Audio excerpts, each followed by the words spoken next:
Hello, everyone. Let's wait for a minute and then we can kick off. It's really nice to see you. Hello from Turkey.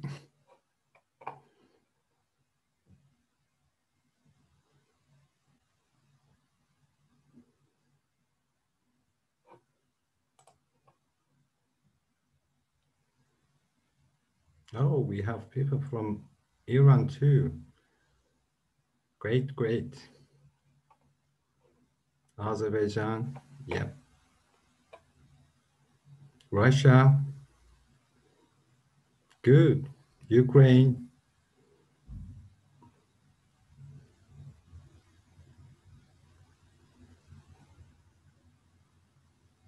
Palestine, yep.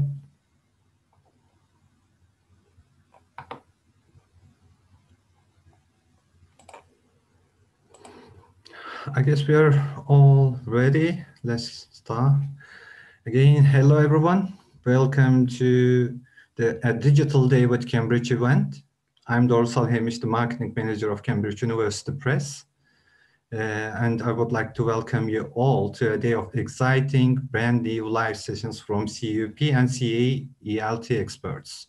Before we kick off, I would like to inform you that this event will be recorded and we will send you the short version of the speakers' presentations and the certificate of attendance link to our survey via an email. Please write your questions into Q&A rather than the chat box, as we have many attendees today. It's currently over, I guess, 600. And it's easier to track the questions from the Q&A, and we will be writing the answers for you. Today, our new country manager, Nick Upton, and CAE Head of Business Development Manager, Middle East, Turkey, and Africa, George Hanna, are with us. They will also be giving a very short speech. With this opportunity, I want to welcome Nick again and leave the word to him. Once again, thank you all for being with us. Over to you, Nick. Thank you, Dorsal. Thank you very much. Hello, everyone. I'm Nick Ebden, the new country manager for Cambridge University Press, Turkey. Before we start our event today, I would like to welcome you all to our Digital Day with Cambridge, in cooperation with Cambridge Assessment English. It's a great pleasure to have you all here today.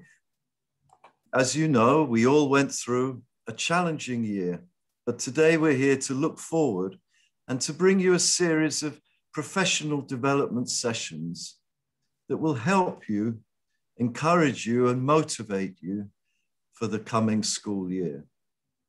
I believe that you'll benefit greatly from these sessions and also enjoy the day with Cambridge and the digital literacy team. Now I'm handing over to George Hanna, the Head of Business Development for Middle East and Africa at Cambridge Assessment English, for his welcome message. Once again, many thanks for joining us today. Here you are, George. Thank you, Nick. Thanks a lot. So hello, everyone from sunny and very hot Dubai. I'm George Hanna, the Head of Business Development, looking after the Middle East, Turkey, and Africa region at Cambridge Assessment English and based here in Dubai. Thank you to each and every one of you for being here with us today. We really appreciate your time. We have a very exciting sessions planned for you, and we hope that you really enjoy it and find our sessions insightful for your professional development. As Nick said, Cambridge University Press and Cambridge Assessment English are coming together as a single organization starting from August. And we're also excited that we're going to be able to better serve the needs of you as our teachers and learners all around the world. So without further ado, I would like to say a huge thank you for all our speakers and all our participants here today. And for the team that made this session happen. and I'm glad to be here with you today as we are touching the life of the learners and teachers in Turkey. So, and now I'm giving the floor back to Dorsal to introduce our first speaker. Over to you. Thank you. Many thanks to Nick and George for their speeches. And now our sessions are starting. Let me give you a brief information on our first speaker, Olha Madylus, who will be delivering a session on Sowing the Seeds of Literacy. Olha has taught in the UK, Greece, Hong Kong, and Venezuela. She's a freelance author, material designer, consultant, and teacher trainer. She is based in London, and as well as working with Cambridge University Press, does consultation, teacher training, and teacher trainer training for organizations such as the British Council and the Ministries of Education worldwide. Her main focus is on understanding and motivating learner. She is the author of Film, TV, and Music, a photocopiable activities book for teenagers, Cambridge University Press. Our session with Olha will be 1 hour with Q&A, and after that we will have a coffee break for 15 minutes. Enjoy your session. Over to you, Olha. Thank you very much. I'm just going to see it. Oh gosh, it's working. Can you see me? Yes. Yes, because I can't see me, but that doesn't matter. I feel quite dizzy, I must say, having just seen all the people who are joining this session from all over the world, not just Turkey. So thank you very much for being part of this event. And it's very, very exciting to be talking to so many of you, even though it's through this very unnatural medium that we've all had to get used to. So let me get straight down to my talk. I mean, basically what I'm going to be talking about is this. I've got a menu for you today. I want to talk about what is literacy and what does it mean today in the world that we live in. I want to really try and get a link between literacy and digital literacy, because these two terms are used a lot and you'll be hearing lots more about it today.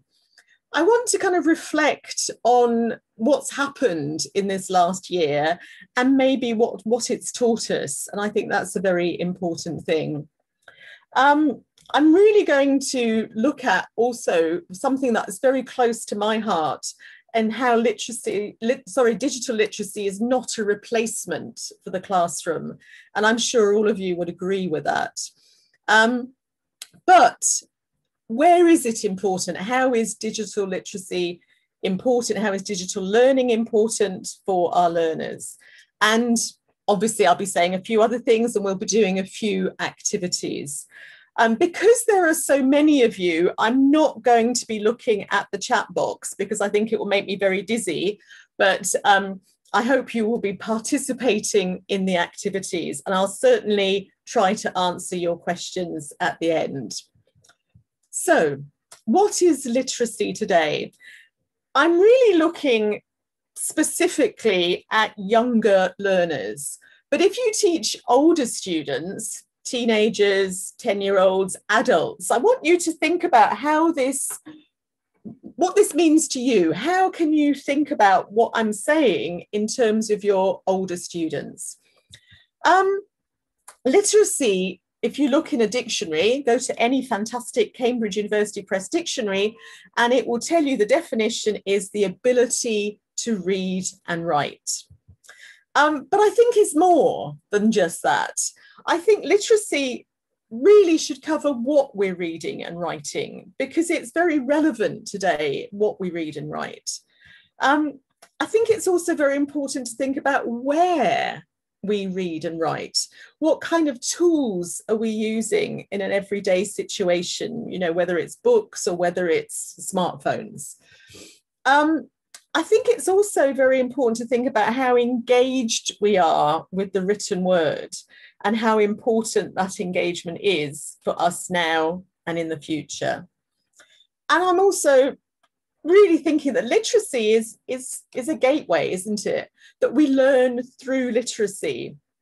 I was just thinking this morning, how many lessons do we do at school that demand literacy? And I could only really think of maths, being something where you don't have to read and write all the time, although a lot of maths questions are set in words, aren't they? You have to be able to read the question. You know, if it takes 11 people 42 hours to do X, how long does it take?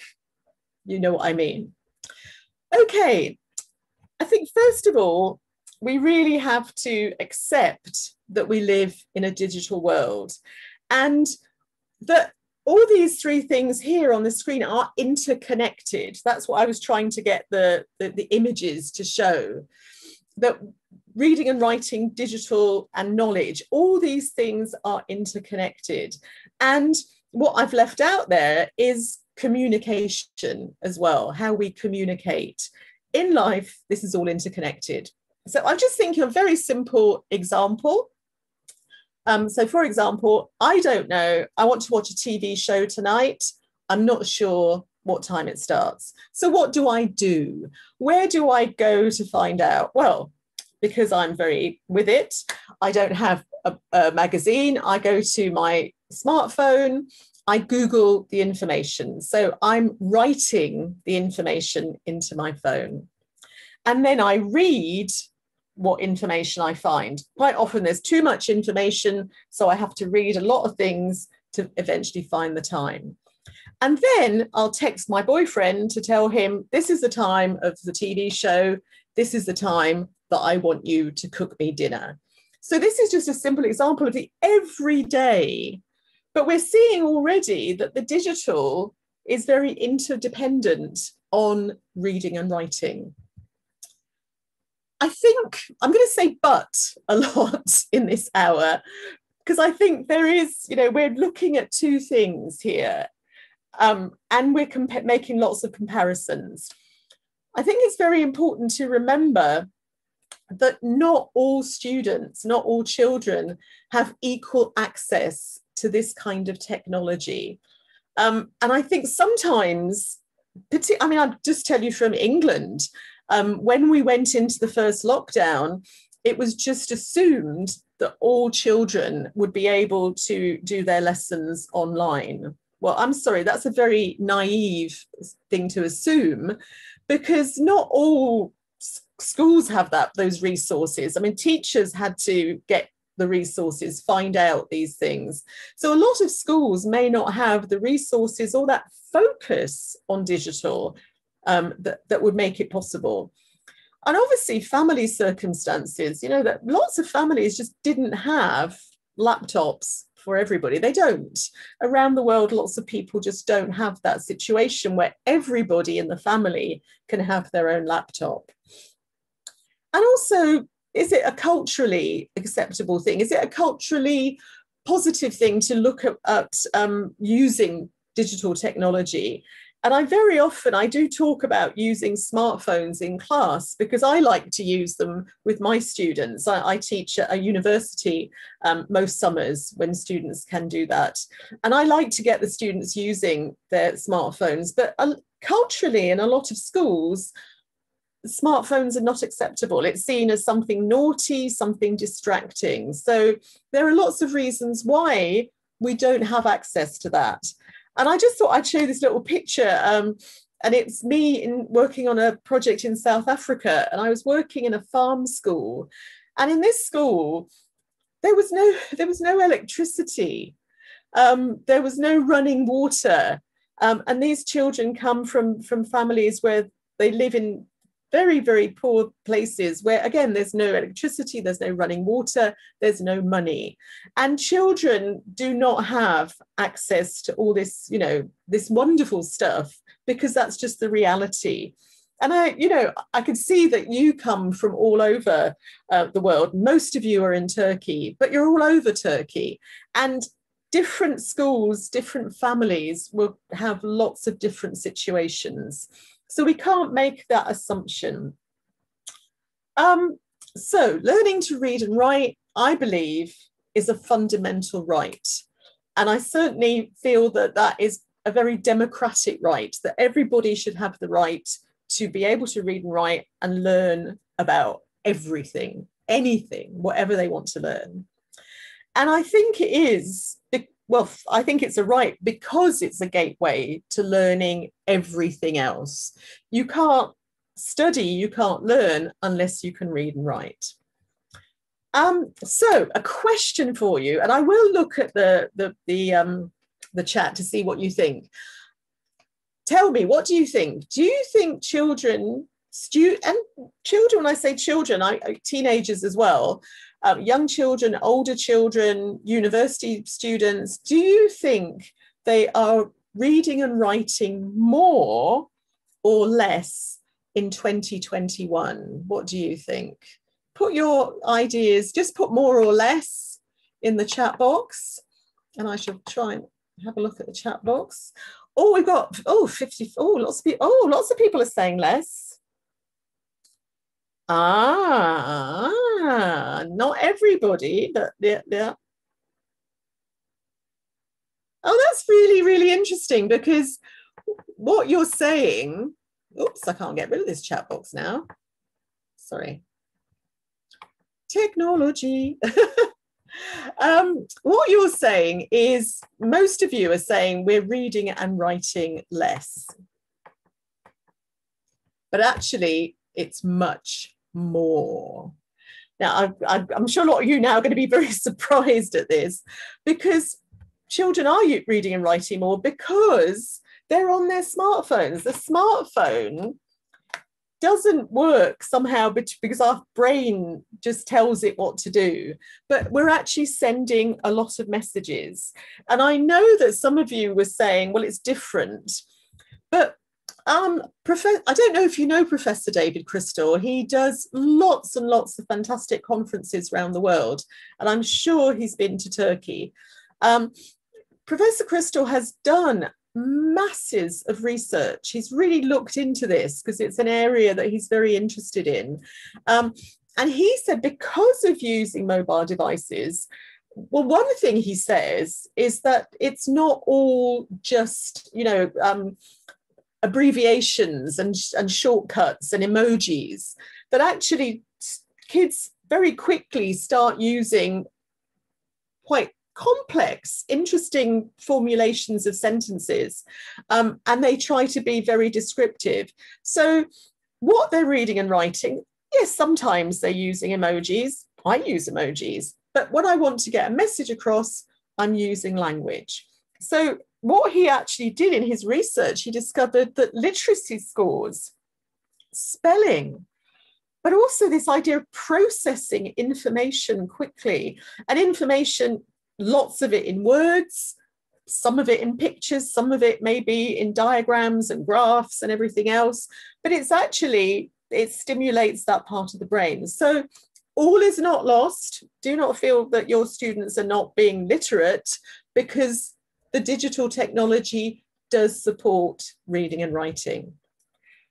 I'm going to have a little bit of a moan here, and I'm sorry if I just then I did, but there is this idea, Mark Prensky first started talking about this, talking about us people as saying we're either digital immigrants or digital natives, with this assumption that I, for example, who was born a long time before anybody was using digital technology in this way, is not really attuned to the digital world. And also an assumption that if you're born in the last 20 years, you will be somehow much better at using the digital tools that we have because they're all around you. I think this is a myth. I think this is a terrible generalization. Some of the people in my life, my colleagues who I would go to for advice about all things digital, are the same age as me. They're in their 60s. They know a lot.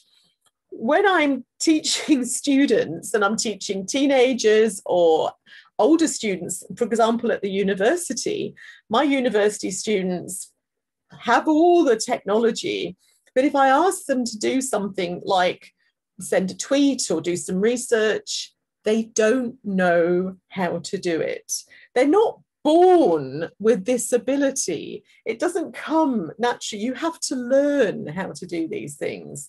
And yes, once they learn them, they can access a lot of different things. Fantastic. But I do think this is a very misleading bit of, description. Because I think I'm quite a logical learner, but I'm also very good at multitasking. I love multimedia and I look at my phone far too often. So am I 20 years old? No. So I think we've got to move away from this because it's suggesting that there is a natural ability of students to use digital tools. And say children are not born with this, they're not born reading and writing either. All these things have to be taught. All these things have to be developed. In this horrible, horrible past year that we've all been suffering, we have learned something. So we had to move to online teaching. And I've been told that many, many teachers in Turkey have spent most of this time teaching online. We've had to think about how does that remote learning work? And so we've used videos, links, handouts, Zoom, which is, I think, my favorite thing these days. And also what's happened in this time is that learners have had to be more independent and more resilient. So these are quite positive things in many ways, but it's also meant that we've had to. And I think one of the things about this last year is that we haven't had time to do everything, to do it as well as we could do. We've been pushed to do it, and everybody's had to really pull up their socks and try to learn very quickly. Maybe let's think about the future. There'll be lots of good things in the future to come out of this, because I think there are pros to what we're doing.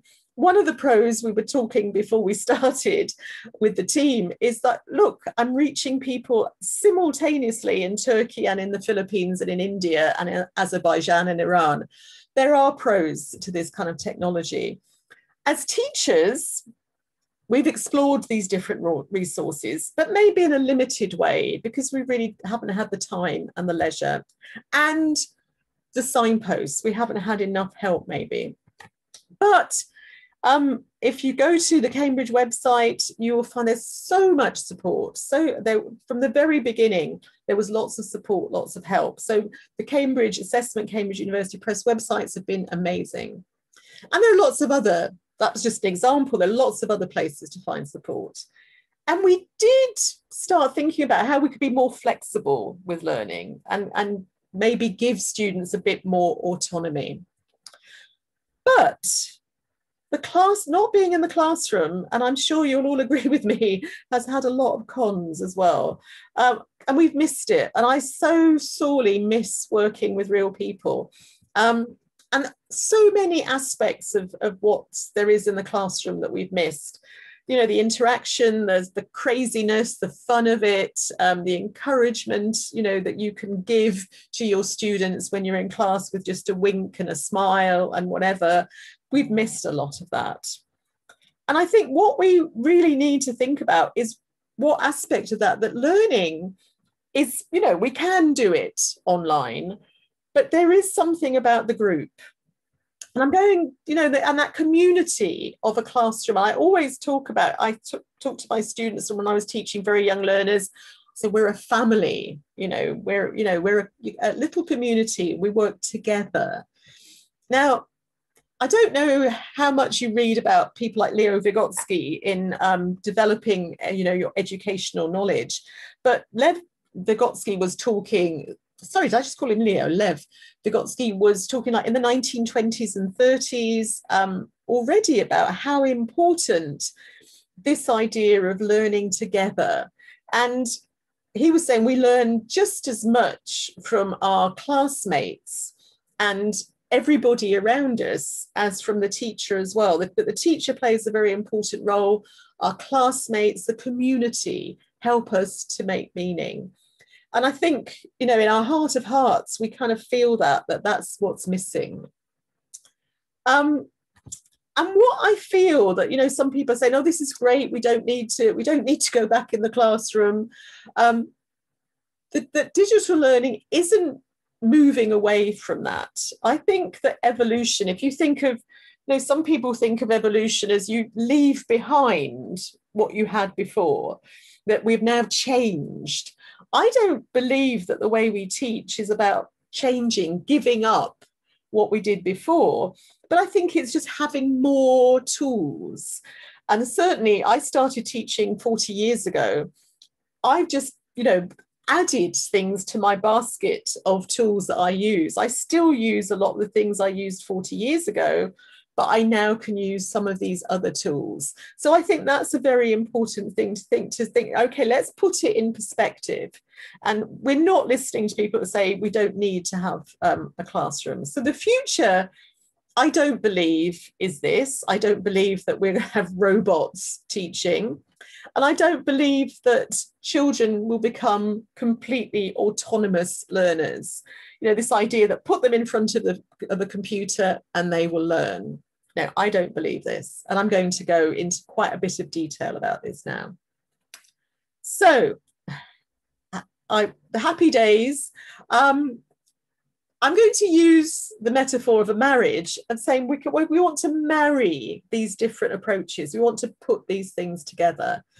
So what we want to think about is, you know, why we want to marry these ideas, how we can do that, and where and when, and who is going to be involved in making the future of education better, but not leaving behind all those fantastic things we've learned over the years. This is a very long quote, so I'm going to be quiet while you read it.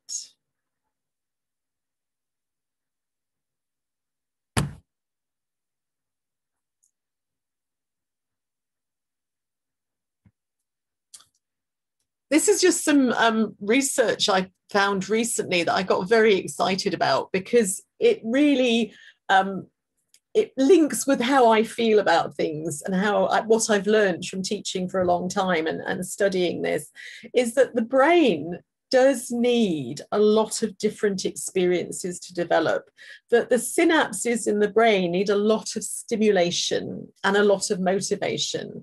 And we have to involve all our senses in learning to really learn well. And you will get these quotes, don't worry, you don't try and copy them down, you will get them all. So why do we want this happy marriage? Why do we want this lovely wedding of the different approaches? Well, learners do need different stimulation. They need multisensory stimulation. And I think, you know, if you teach teens and adults, really think about this, because it's not just when we're children. We also are all so different. We learn in so many different ways. And we've got to keep thinking about that. The digital experience is fantastic in so many ways. Is it always going to suit everybody all the time? We do need to encourage autonomy. And particularly for homework, I think it's wonderful to be able to say to students, you know, you can go online and do this, you can find this material, you can watch this video. You know, that's a wonderful opportunity for differentiated learning. And we have to marry these things because eventually we do need to all be digitally competent and competent to face the future in all the different forms that takes. So we have to think about how to enrich the whole educational experience.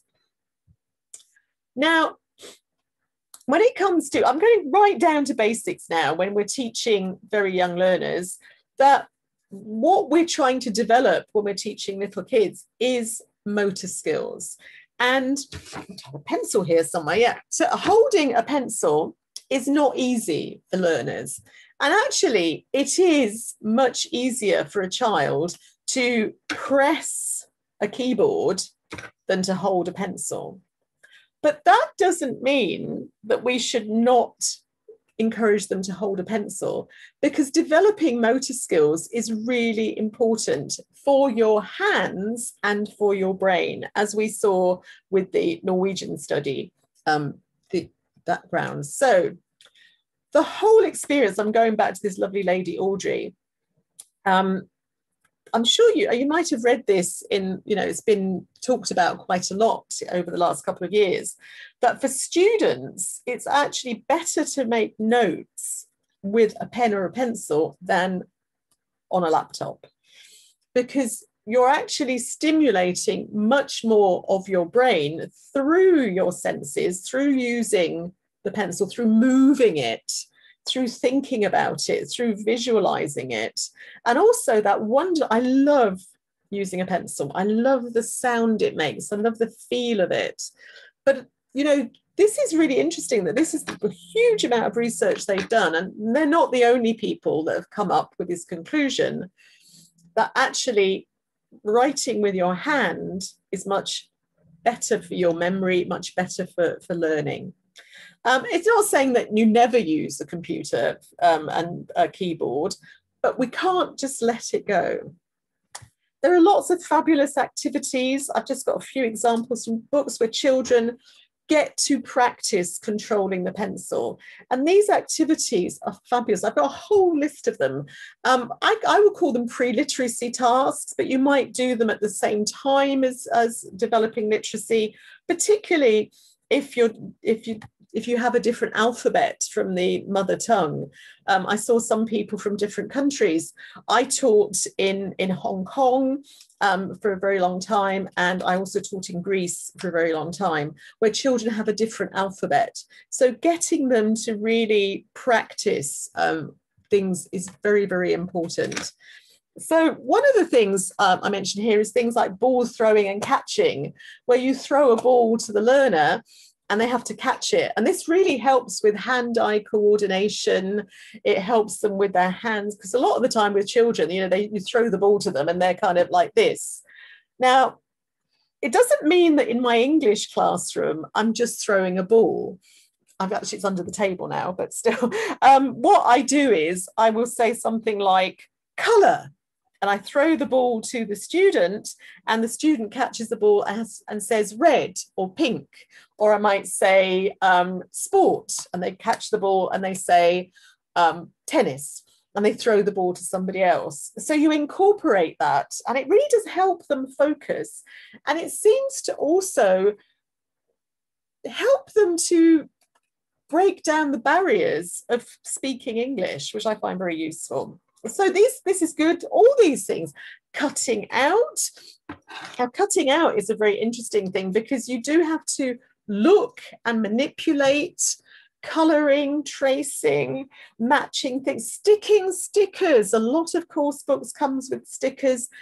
The very fine activity of doing that. This is all helping the children develop those motor skills and help them learn language.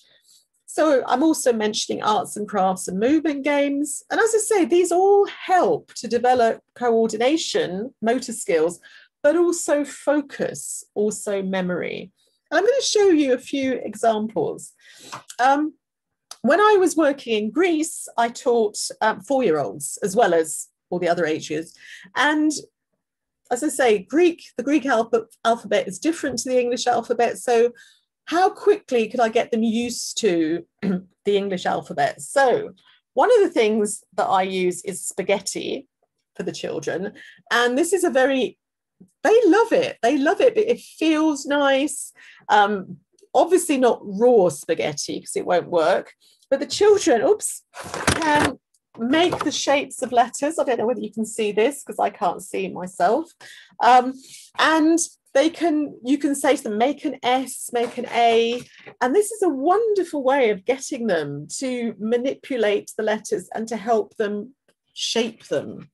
And it really does help memory. Another thing I use is pipe cleaners, and they can make this. I will say things like make a Y, and they have to think, oh, how am I going to do that? How am I going to make a Y? How am I going to make a P or whatever? And then together they can make words. what's really interesting, and I'm not bragging here, but my Greek 4 and 5-year-olds were learning, they knew the alphabet after about, I don't know, 4 or 5 lessons, and they were reading and writing very, very quickly, because I believe that these things were deeply embedded in their brain, because they were processed both linguistically, physically, haptically, kinesthetically. It was firing a lot of the synapses of the brain. So these things are very important. So I said the words kinesthetic and haptic. Kinesthetic is to do with movement. Haptic is to do with touch. And there is something really satisfying. I mean, I could spend hours making words and letters out of spaghetti. There is something very satisfying about it and very stimulating. If we're just touching a keyboard, it doesn't have that variety of stimulation. So think about different ways you could do things. I mean, obviously with older students, one of the things I just do is I give them big pieces of paper and big fat markers to write ideas on and to brainstorm. So they're moving around, they have to stand up, they have to write. So they're actually much more involved in the process. So obviously they have to learn to do lots of things when they're developing their literacy. We have to teach all these things, but we teach them and we practice them in lots of different ways. And this is where I'm talking of the marriage, because obviously they can practice things with digital tools, but I want to make sure that all of them are getting this. Remember, they all learn in different ways, and the more stimulation the brain gets, the more we learn. Right, we're going to play a game now. And I hope all 943 of you are going to participate. You don't have to write anything down. You're going to speak to me on the screen, and I'm just going to believe that you're all doing it. Now, the actual game, as you will see, I can do it 2 ways. I can do it digitally in terms of I can show it the things I'm going to show you on a screen, or I could use flashcards.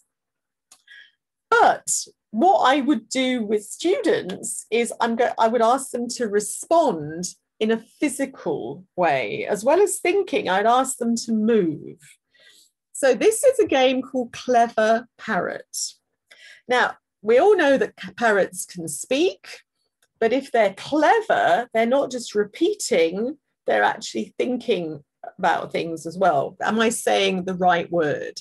So I'm going to show you a picture and a word. If they are the same, I want you to say the word and jump to the right. You don't have to jump, but you can imagine. You can pretend you're jumping. You say the word and you jump to the right. If the word and the picture are different, you will say and jump to the left. Okay, you get the idea? It's much nicer if I could do it with you. Anyway, let's have a go. I'm going to do it very quickly. Look at the picture, look at the word.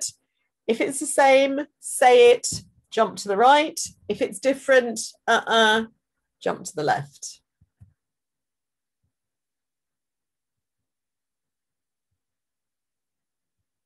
So you get the idea that this is a very physical activity. I'll go back to the frog. But the children really like it, and it's really good for reading and understanding that cognitive thing. You're reading it and you're connecting to meaning. And the wonderful thing with the jumping is they're really focusing, and this focus, I think, is very important. And I hadn't really thought about this until now. It's actually when I'm reading things online, I find it quite difficult sometimes to focus. I quite often print things off, which is a terrible waste of paper, but something about the screen that doesn't always work for me. But we have to focus, we have to pay attention. It's all part of developing our brains and our ability to take in information. Lots of fabulous ebooks and online material, but which is fabulous. It's fantastic because there's so much. But we can't give up reading real books. There is something, and I'll say this from my heart, there is something magical about reading real books and watching children get excited and just so involved with real books. They are tangible, they're real, they're solid, there's something very important with them. You can touch them. And also they kind of take you over. You fall into a book. Research will say that they're much better for your eyesight, and looking at screens all the time is disruptive to sleep. It's very easy to flick back in a book. I don't have a Kindle. My friends say it's very difficult to go back and find things. And books you can keep forever. I have a few books on my bookshelf here that I've had since I was a primary school student. And there is something wonderful about keeping these books. And they do make you focus. They do give you that attention.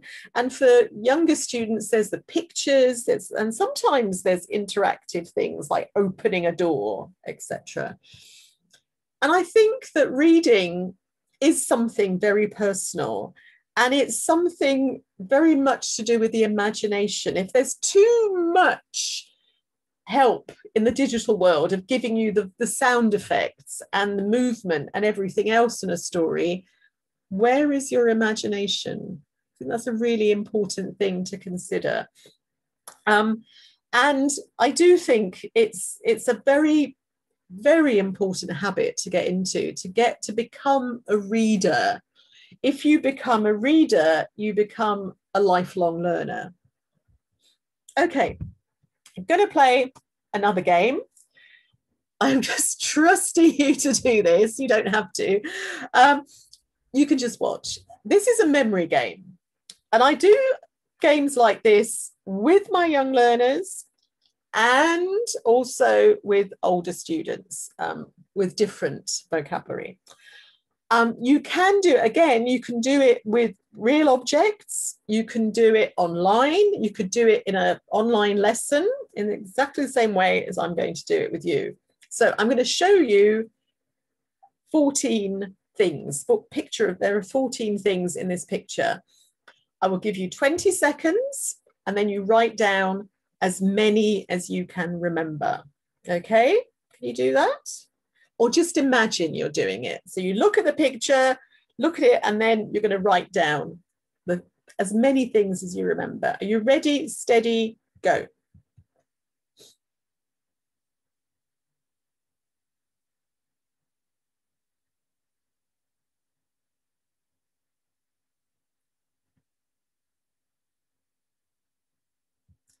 Right, how many things can you remember? Can you just say it in your head? But writing it down is actually the process, the literacy part of it. What tends to happen is that on our own, we can only produce a little bit. I think it's always better in these kind of activities to work with another learner, to help each other remember. Go back to Vygotsky and the community. Working together is great because we haven't finished learning and we're not testing our students, we're helping them to climb that ladder of knowledge.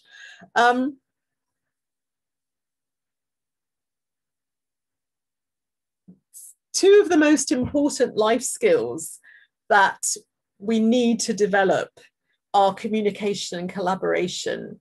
And these can only happen really well when students are working together, and they can work together online. There are lots of possibilities for that, and we have to make sure that we have that capacity wherever we're teaching to allow students to work together, because it's a very lonely place just learning by yourself. So I think that's a very important thing to consider. So a little activity I do with my students, and I do it with adults as well, but with different pictures, is I say, right, what's the dialogue? What's the conversation these two creatures are having? The children always say it's mummy and baby, but together in pairs, they write a little tiny dialogue and then they act out the dialogue. And it's a wonderful little activity to do because you're helping each other and you're learning from each other, and then you're producing together. With older students, you can find pictures from newspapers or magazines, famous people, whatever, but there is the writing of it that is very important, that you're introducing that kind of writing development constantly as part of your lesson. So, where do we do it? Where do we do it? Inside or outside the classroom? This is the thing with digital, is that we've moved to kind of online teaching, but we really do have to think about, where are we going to use this digital? Are we going to want our students looking at a screen in the classroom all the time or not? What is really important in this quote here is that technology can help our students become more autonomous, use their initiative. Once we teach our students how to do research, where to find different types of things that will help them online, this is a really important thing. We are helping students to construct their own learning and to be in charge of it, even when they're quite young. So I think that's a very important aspect of where the digital world can really help our students. I will say, I'm always saying this, so, you know, we have to be aware of the technology. Just a little story very quickly. When the interactive whiteboard first became used, and I was working in Greece, I would see classes where there'd be one child going up to the blackboard, or the board, sorry, interactive whiteboard, and do something. And all the other children were just sitting there doing nothing and getting quite bored. So I didn't think that was very interactive, because that didn't work for everybody. Only one child could do it. So technology is not a cure-all. We have to think how we use it. We have to teach our students online safety, because there's a lot of horrible people out there, and we must make sure they don't get dragged into chat rooms or looking at things that are not appropriate. They have to also learn etiquette. If they're going to post things somewhere, make sure they don't just write things that could be offensive or a little bit cheeky or rude. Beware that they don't get addicted to it, that you know, that this doesn't become something they want to do all the time. And also, not just the students need to know this, we need to know this. Teachers need to know this. So I'm coming towards the end of my talk here. I've been trying to say that, you know, we should try and find a good, healthy balance. And I don't want to say that, you know, the digital world is not a good place to go. I think it's a fantastic place to go. I think multimedia can be very stimulating, very exciting, and a lot of fun. And it does offer so many wonderful opportunities, but we do need to have time to find out about these and to gradually think about how we, you know, mix it up in our classrooms, how we make sure that these things sit together, are married in harmony. I do think multimedia is fantastic for opening up the world to the learner. They can find out lots of stuff, and they will develop these wonderful skills for their futures. So obviously it's so useful for them. And I mean, not just for English, but for all their subjects, that they could do lots of homework on their own. And I think, you know, it can still be collaborative and communicative. This picture here looks like these little girls are working on something together, and hopefully they would be speaking, they would be helping each other. They look as if they're collaborating. I can't see what that says, so I don't remember what that says, but you can read it. Sorry. My bad. Okay, just a few little examples of things. One little example of something is introducing children to online dictionaries. Lots of fantastic things like this. You'll get the links in your handout. And children can also, they can learn to use these at home, and they can read it, they can see it, and they can hear it. Fantastic tool. Older students, they can do lots of writing. This was recommended to me by a teacher, said her students really enjoy this for developing their writing as they get older. And one of my friends said her daughter is learning to read with this tool. So these are just, this is out there. This is fantastic. This is available. But there are thousands of things out there. I do think that caregivers, mums, dads, grannies, babysitters, whoever reads with children, writes with children, can get more involved as well with the digital possibilities. So, for example, I'm a great fan of this website. This is the British Council Learn Kids website. And there are lots of stories there. There are lots of videos. There are lots of little activities. This is something, when the kids are quite young, that the parents can get involved with. Even if the parents don't have good English, they can see what the children are doing. The children can help them, but they can get involved in this, because we don't want children just being cut off, shut off in this digital world. So this is what I feel. I've said we, but I'm speaking for myself. I want my learners to be keen to learn, to be enthusiastic, not put off by things. They need to be resilient. They need to be tough. They need to face whatever the future can bring. They need to be able to work independently. So there are lots of opportunities for that. And they need to make choices as well, which I think is very important. And we want them to be confident and comfortable with whatever they're doing as well. So I believe that we need to develop both literacies. If there isn't the access to technology at any time, all the time, it's not a big problem.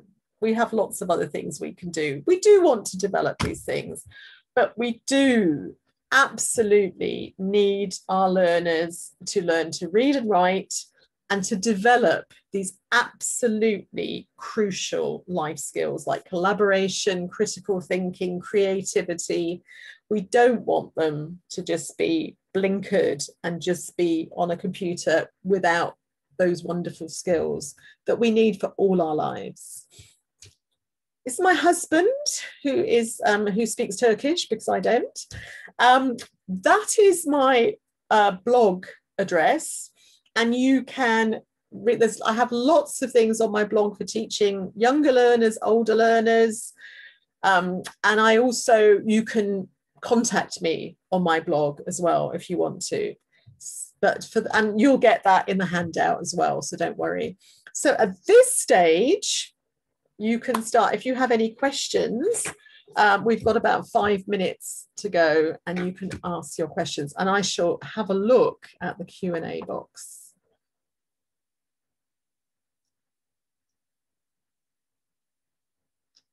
Oh, somebody's talking here about errors. We shouldn't be brutal with errors. If our students are not making mistakes, then they should be teachers. Errors are part of learning in whatever medium you're learning. I can't pronounce the name, so I'm not even going to try to. Sorry. Very nice question. Do you think digital literacy will dominate the future of teaching? I hope it doesn't dominate the future of teaching. I hope there's a really good balance, because, the world is not equal. People won't, as I showed you that picture of the kids in South Africa, there won't be this sudden huge change to digital stuff because people just don't have the capacity. If you don't have electricity, you can't do it. But what we must think about is, like, let's not get rid of all the good stuff that we did in the past just because we did it in the past.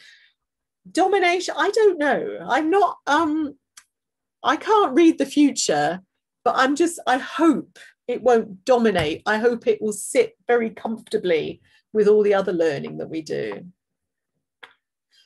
Saida said, how could you write to me? When you get my blog address, you can write to me through my blog.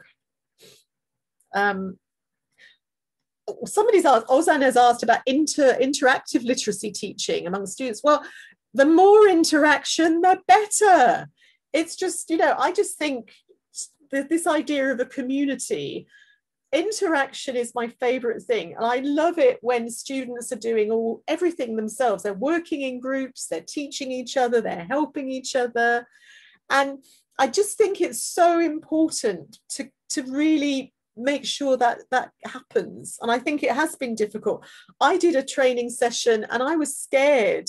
Online, sorry, and I was scared to put people into breakout rooms in case I lost them. But you know, we have to try and make sure that that interactivity takes place. I'm looking through the questions. Well, I don't know. Teresa's asked, what do we do if the students don't have the tech?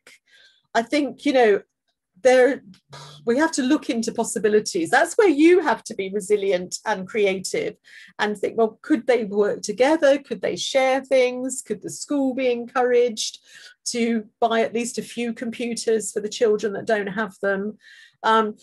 It's a very tricky one because it's about money, and that's always an issue. Oh, Erdogan has, I don't know which is the first name, has said, when the children read stories related to different cultures or history of other countries, will they forget their own cultures? I don't think so. I think, particularly with culture, what's lovely about, I love doing cultural activities with students, is it actually confirms a lot of things about our own cultures. And learning about other things doesn't depreciate yours. I think somehow it helps you to be more proud of your own culture. And you can look at other countries and say, okay, they did that, but we did this. So I don't think it has a negative effect. I mean, obviously a teacher could say, this is better, but no, it's not better. It's different, and it's interesting, and it's fun to know all these things. And we live in a global community. Oh, some questions here are very big questions. So go to my blog for some of these. Somebody said, I will share the blog address quickly once I've stopped looking at this. Basically, you have my name. I am the only person on Google called Olha Madylus. You will find my blog address so easily. So that's not a problem. I'm just going to see very quickly because I can see we're coming up to 12 o'clock. Now that's interesting. Jennifer's saying that some of her older students have trouble with motor skills. Well, get them cutting things up, get them throwing balls.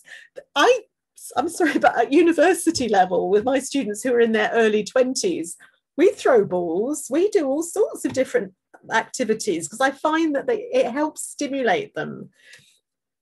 I was talking very much about the young learner classroom, but there's no reason why you can't get up in a circle, throw a ball, do things, and really help them, because once we get to about, I don't know, 9-10 years old, children stop it. They stop doing all these fantastic things. Like, bring on the spaghetti, bring on the pipe cleaners, bring on the balls, I say.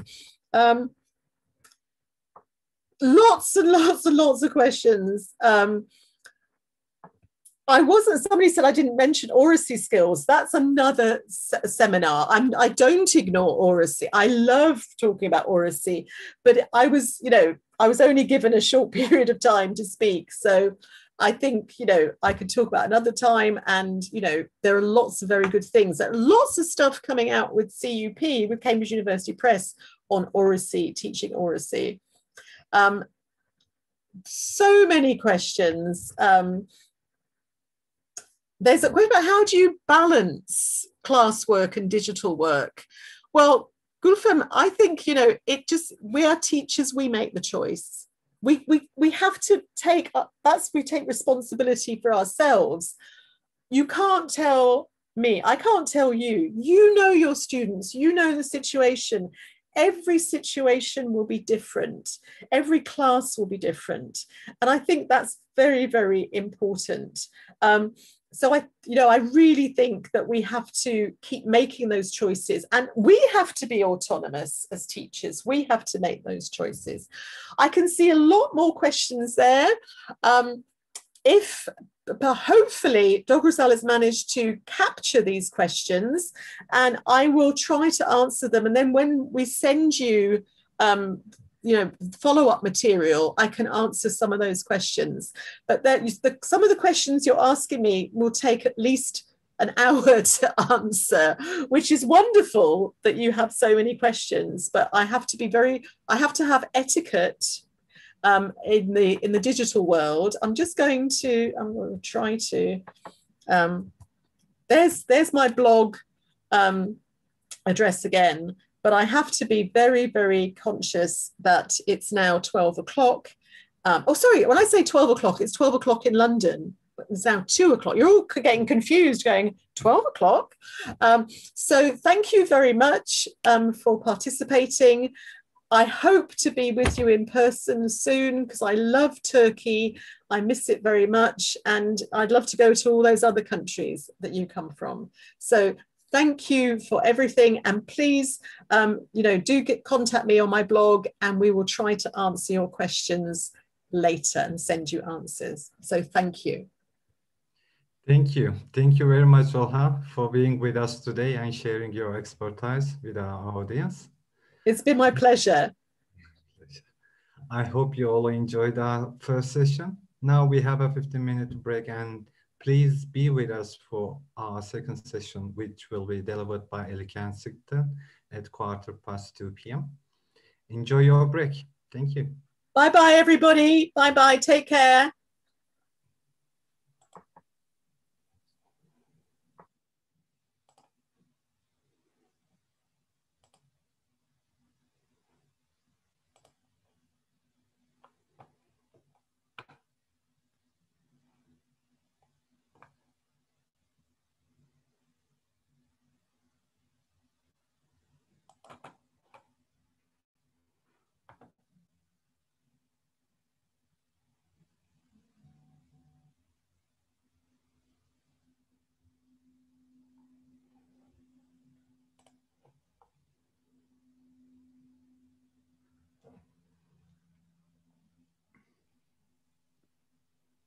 Hi, Dorsal. Dorsal. Dorsal.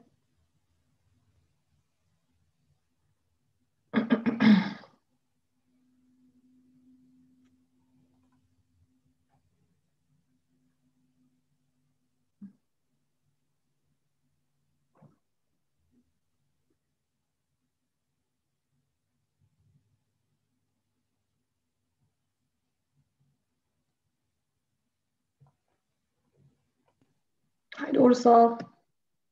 Hi, Ellie. Welcome. Thank you. How are you? Yes, you. All okay.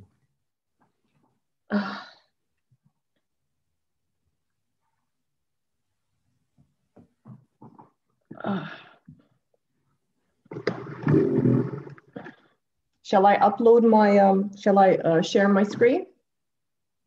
Yes, we have a temporary slide at the moment. Maybe within a couple of minutes you can share yours. Just to give the attendees the program of the day. I'll just share this. Can you see it, by the way? You're on mute. I can see it. Yeah. Okay. Am I the co-host?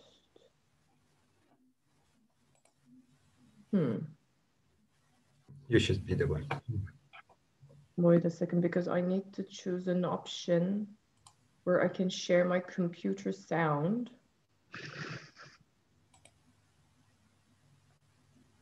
Yeah. Citations. Exit. No, I can't. No. It's better if I close the PPT and you to, share. Possible. Okay. We'll wait until then because I need to share my computer sound as well. Did you? Yep. Shall I upload mine? Yeah, you can. Fantastic. Not upload a shared screen actually, but we're so used to saying uploading things. Now, yeah. Okay, share computer sound. Okay, fantastic. So we got like 15 minutes? 10 minutes actually. 10 minutes. 10, okay, fantastic.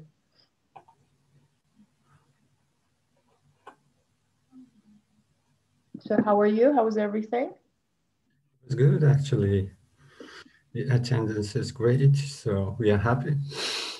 I believe so. Okay.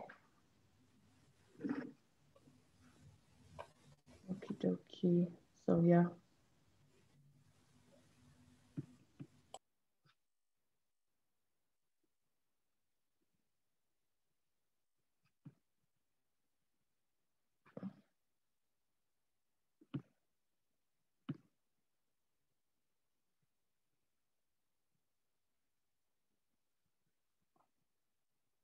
Hello. Ah, hello, gentlemen. Hello, gentlemen.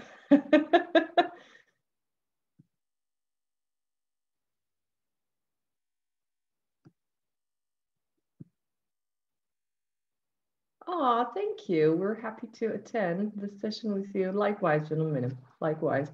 It's always good to be together. If you don't mind, I'm just going, thank you. Thank you.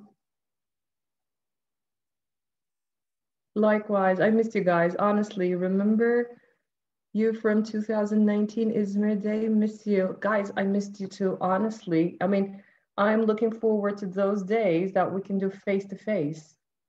Hi. Hi, Radia. Kifam gentlemen. Thank you.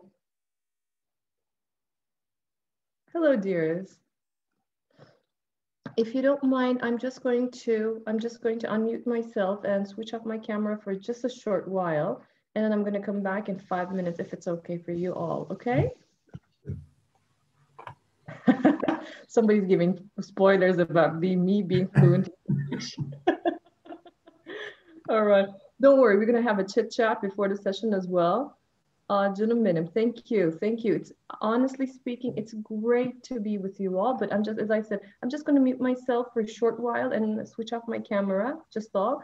And 5 minutes later, I'm going to be coming back and we will start our chit chat. And don't forget to have your Turkish coffees, by the way. Turkish coffee time. A good chat is always around a good Turkish coffee, I always say. Okay, so get prepared with your Turkish coffees. Thank you. Thank you.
Hi, Ali. Nice to see you there. How are Hi. you? All right, how are you? Good, You good. all Great to alone? see you. You're all Come again? alone, nobody around. Well, we're along with, I think, 900 teachers or something like Yeah, that. listen. 700. Hi, 900 teachers.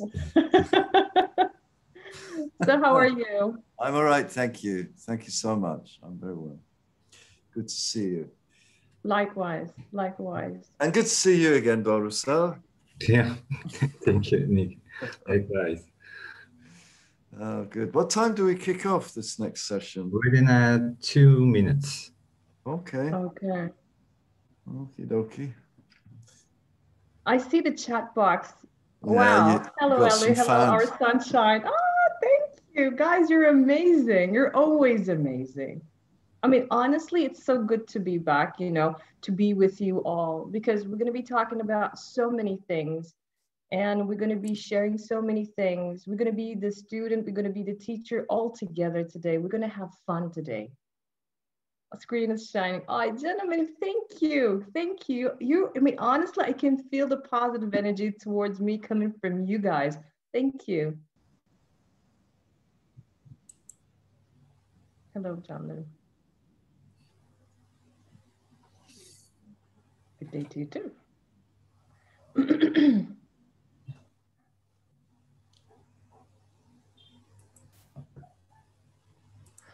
Thank you. You got this, Ali.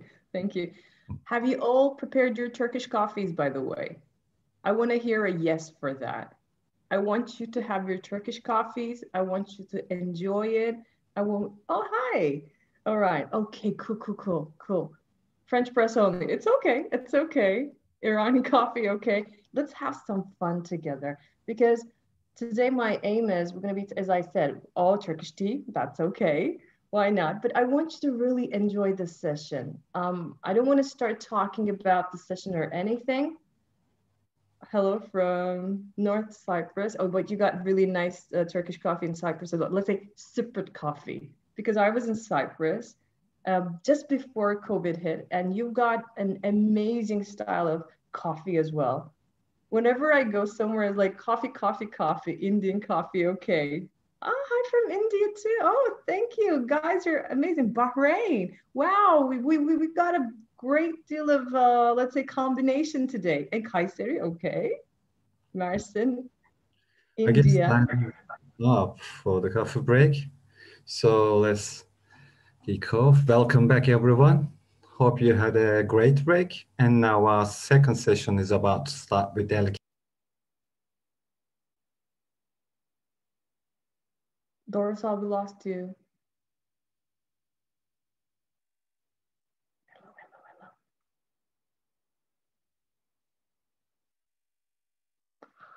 There she is. Hungary, wow.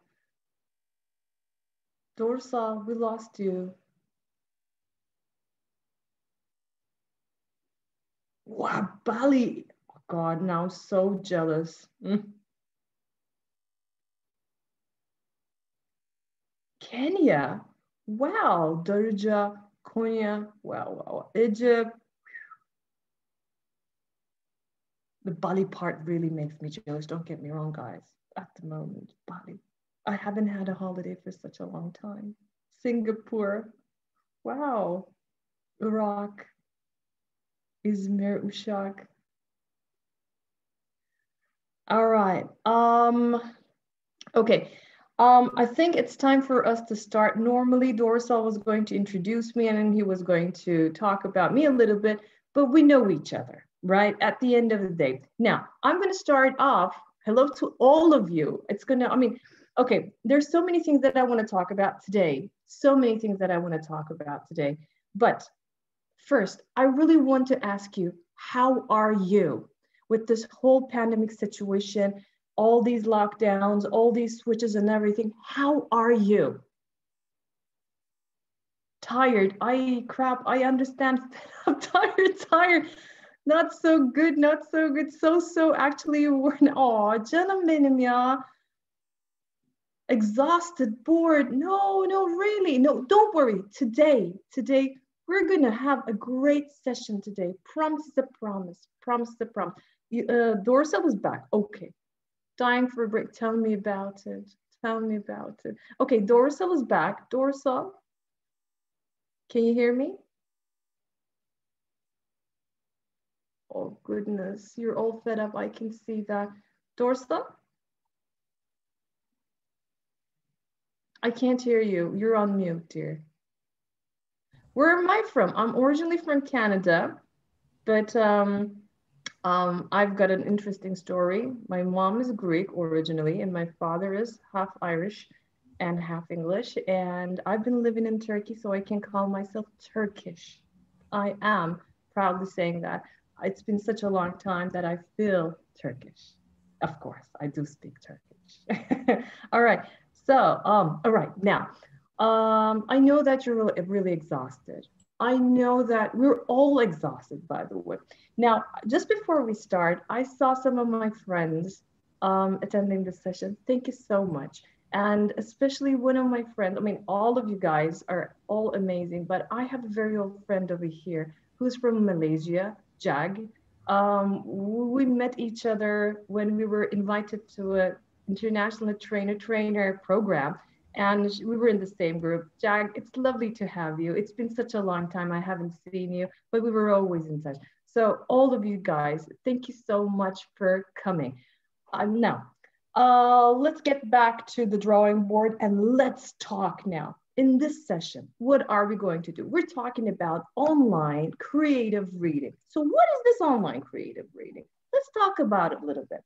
So what I planned was, I made reading as the base, and we're going to merge creativity, critical thinking, technology, everything together. But the most important thing, this is the last event of this season, I'm saying, for me. So next season, we're going to be together. Don't worry about it. Don't worry about it. So what I wanted to do is I wanted to turn this session into a great workshop. So what I want you to do is every single time I say, hit the chat box and bombard it, because we're going to do a lot of hands-on activities. So it's going to be something that you're going to be doing over here, and you're going to be taking it directly into your classrooms. Okay, we're going to be, of course, talking about theories. We're going to be talking about this and that, but I brought a lot of hands-on activities. And you know that hands-on activities are great when we participate, when we do it together. So that's the reason we're going to be students, we're going to be teachers, we're going to be everything together in this session. So as I said, please, before we start, please don't forget to take a piece of paper and a pencil or a pen, because we're going to be taking notes. We're going to be having fun together. I brought some fun activities. And as I said, this is going to be the last event for me for this teaching year. I'm not saying we're not going to have any other sessions, but the event version. So that's the reason I wanted to turn it into something fun. Don't worry, next year we're going to be together. Next teaching year, we're going to be together. No worries. Okay. So as I said, we're going to be having reading as a base, and then we're going to be having creativity, critical thinking, and technology all merged together. But when I say technology, don't worry, it's not only going to be, oh, well, what about if we switch to face-to-face lessons? No, whatever we're going to be doing here, you can, even if everything comes to face-to-face teaching, you still can use it in your classes. So it's more like kind of a blended mentality. Okay, now, I hope you're all ready. You have your Turkish coffees. Let's get started. And of course, your pens, pencils, and paper. Okay. I can't see screen. Interesting. I don't know about that. Don't get me wrong. All right, let's get started. Now, before we start, I want to talk about something. There's this new term called the new normal. Sorry, guys, I don't believe in the new normal. I believe in the new. That's the term that I came up with. Because when we talk about normal, we know one thing. Normal is linear. Normal is predictable. There is a routine behind normal. But, okay, now it's visible. Okay, So what we understand is, sorry about it, I'm just trying to adjust my screen. Okay. So when we talk about the new, I believe we're all in the new. We haven't switched to a predictable, a routine life yet, because one day we wake up, everything is online, and next day we wake up, everything's face to face, and you're like, oh my God, how am I going to adapt to that? And as you can see, there's a gyro over here. Oh, my gyro has stopped, and I feel like the center circle tossing and turning, and it's so difficult to adapt to it. And in this session, what I want you to do is forget about the gyro, forget about everything. Let's enjoy it. And let's keep in mind that when we come to the normal, there's going to be a new normal, surely. Like Olha mentioned, she was talking about technology and the future classes and the robot and everything. I believe the same thing. Not computers, not robots are going to be taking over everything. But you know what I believe in? Technology is going to be over there when we switch to the new normal. Because we have learned so many things about web tools, technology. Think about yourselves a year and a half ago, or let's say 2 years ago. Did we have Zoom lessons or Teams lessons? I don't think so. We were just doing face-to-face. Even when I was going into sessions, we were doing everything face-to-face. We were, fist bumping, we were talking, we were looking at each other's eyes. We were just having that, rapport. We were building rapport. But now, all of a sudden, we switched to a new life and we have Team, Zoom, whatever lessons we are having. But I don't think that we're going to be, when we go to the new normal, I don't think we're going to be saying, okay, I've learned everything, but I'm going to be dropping off. No, I think in the future, we're going to have blended lessons, even like, okay, we're going to come back to that too. By the way, I'm also reading the chat box on and off. So what I'm saying is technology is still going to be over there. Maybe it's not going to be that, like, we're doing it at the moment, but still it's going to be over there. So that's the reason in today's session, I'm also going to be introducing new tools to you. Okay, yep, moving on. Okay, now technology, when we talk about technology, and honestly speaking, I'm going to be really frank with you. I was totally against technology because I'm an old school teacher. I was so into doing everything face to face, but we have adapted.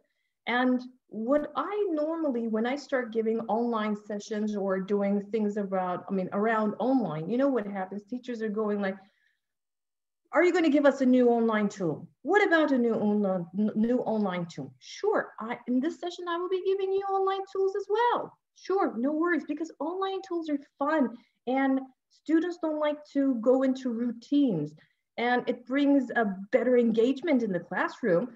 But a question, I really want to ask you this question. Are we using the existing online tools effectively? For instance, the chat box. Majorly, the teachers are saying that, oh, hocam, the students are not participating when it comes to the chat box. No. Now, today, we are going to do crazy things. And in this crazy period, you're going to be using the chat box nonstop because we're in the webinar mood. And I don't have the luxury to use other tools. Normally, I was like, in an ideal world, I would have expected you to shout out through answers, do things. But unfortunately, in this session, we're going to be using a lot of chat box. So get ready. Okay. We talked about technology as well. Now, another was, I said in the beginning, as I said, the base is going to be reading. Now, cool. All right. So learning to read. Whenever I talk about reading, things like that, this concept pops in my mind. Learning to read. Of course, I can hear you saying, Hocam, of course we're teaching them how to read. Come on now, of course. But we know one thing. If students learn to read, they become competent readers. And the more they become competent readers, they can learn anything. Now, this is the question mark. reading to learn. And we know when they do this reading to learn process properly, it opens worlds full of opportunities. Yes, yes, yes. But I want to ask you, are we using the right strategies now? That's the question mark. When they're reading to learn, are we showing them the right strategies? That is the question mark. That is the big phenomenon. In this session, we're also going to focus on that. Could you please speak louder? Your voice is a bit dim, most probably. Okay, okay. How about this? Okay, now, talking about all of these things, whenever I do a session on reading, I ask teachers three questions. Okay.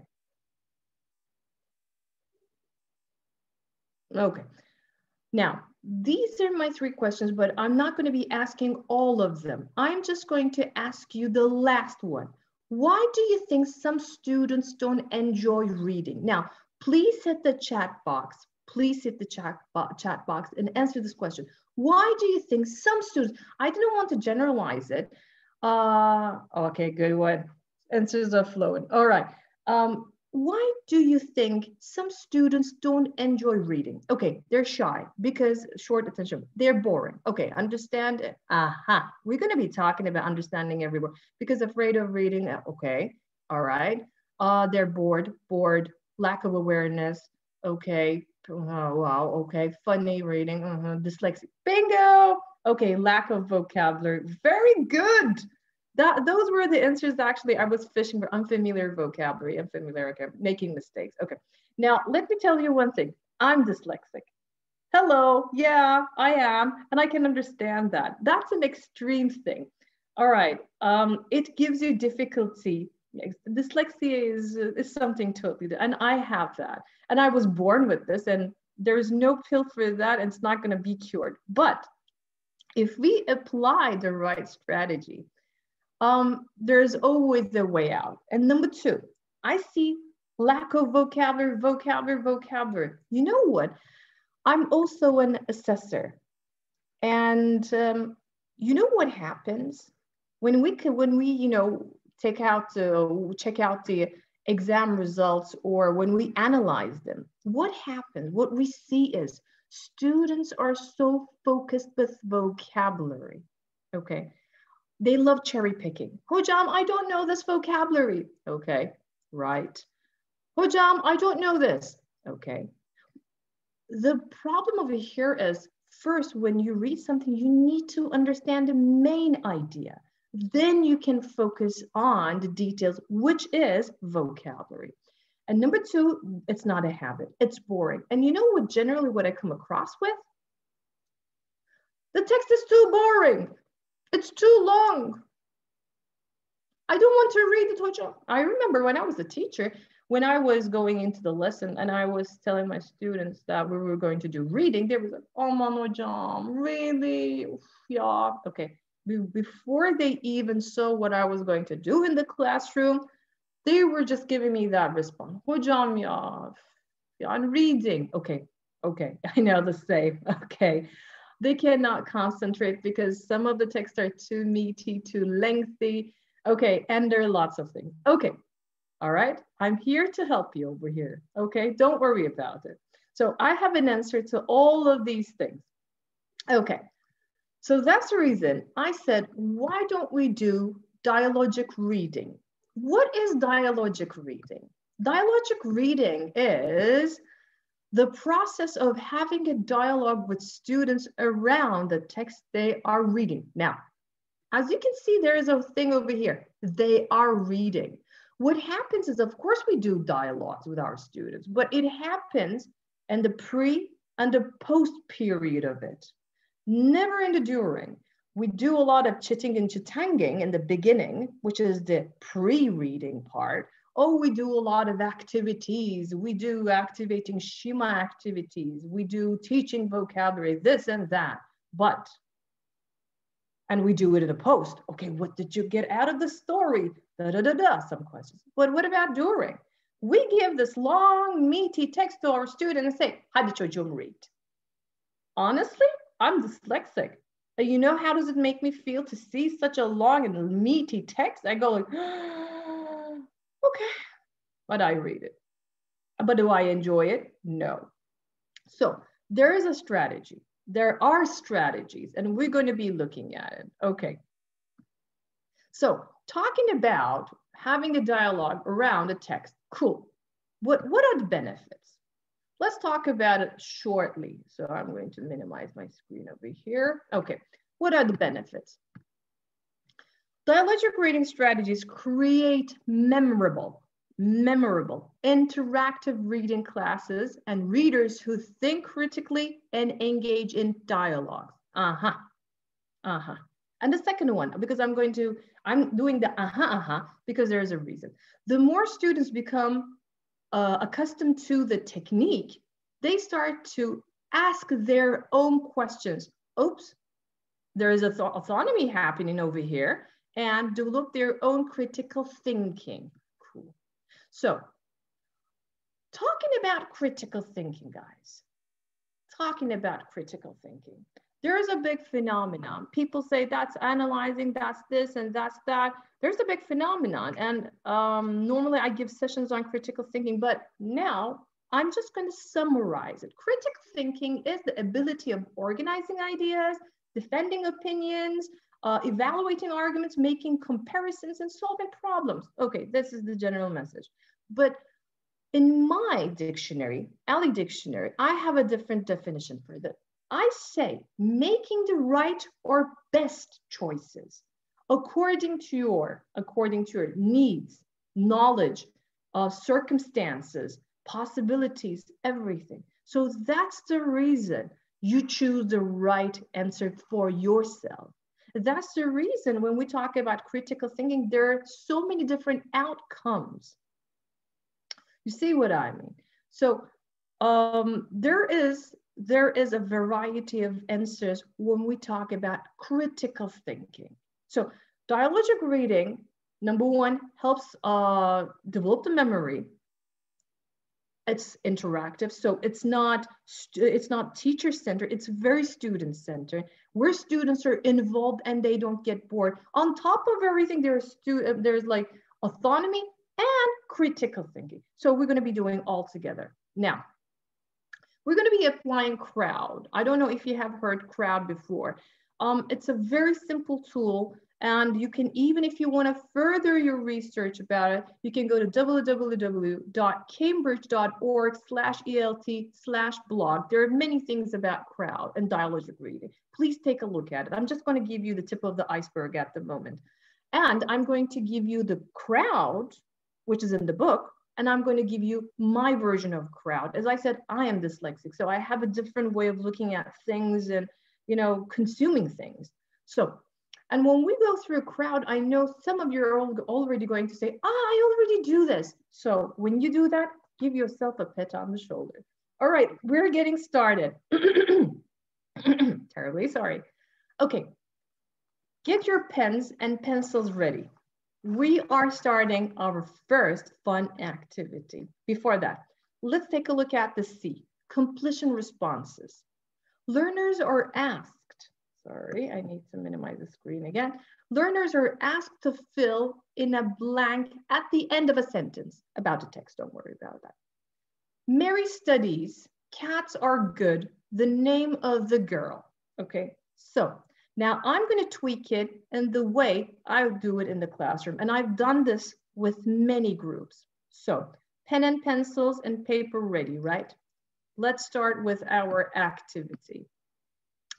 Now, I'm going to give you the first one and I'm going to explain it. What are we doing over here? I'm going to read the text and you're going to fill in your gaps. Just number it and start just like, you know, writing things for the gap. Sky is the limit, creativity. I want creativity. For instance, for this quote, for this sentence, a long time ago I remember one of the teachers said, in a far, far galaxy, and I love the answer. Please be creative, okay? Very creative, enjoy it. You don't need to stick with the rules. Just enjoy it. Okay, Now, so I'm reading, you're taking your notes. I'm reading and you're taking your notes. You don't need to write in the chat box at the moment. Okay, fantastic, Laura. Okay, now let's get started. A long time ago write your answers. A woman named, write your answers, dreamed that there was treasure hidden in a hill near her house. Write your answers. No, not in the chat box, not in the chat box, on the piece of paper, on a piece of paper, just on a piece of, I'm gonna ask you to write it in the chat box later, not now, not now. On a piece of paper, write your answers, okay? All right, moving on, the next one.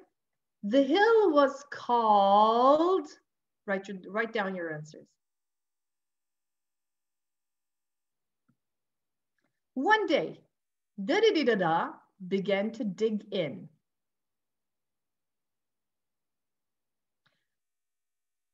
Canım benim, not in the chat box, write it on a piece of paper. On a piece of paper, not at the moment. Guess what they found, write down your answers. Not in the chat box at the moment, canım benim, not at the chat box, write it. Thank you. All right, moving on.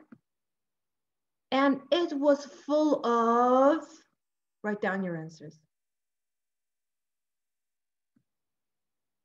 They were the treasures of da-da-da-da-da. And the objects were blah, blah, blah, blah, blah, years old.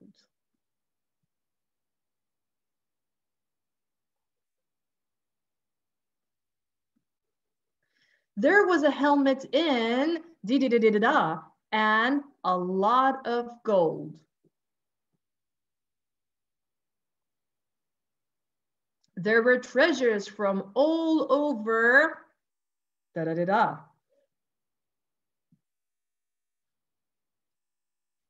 There were gold coins from da-da-da-da and silver from da-da-da-da.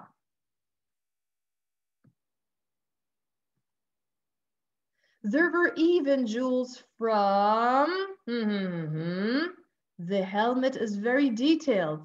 There are similar helmets in, All right. I hope you all got your answers on the piece of paper. Now, okay. I'm gonna take it from the beginning. Now this time I want you to write your answers in the chat box. Are you ready? Chat box only. Your answers over here. A long time ago write it down. Right. Good. Bombarded, come on. Okay, good. Cool, awesome. Yes, this is the thing. This is the creativity I was looking for. Yes.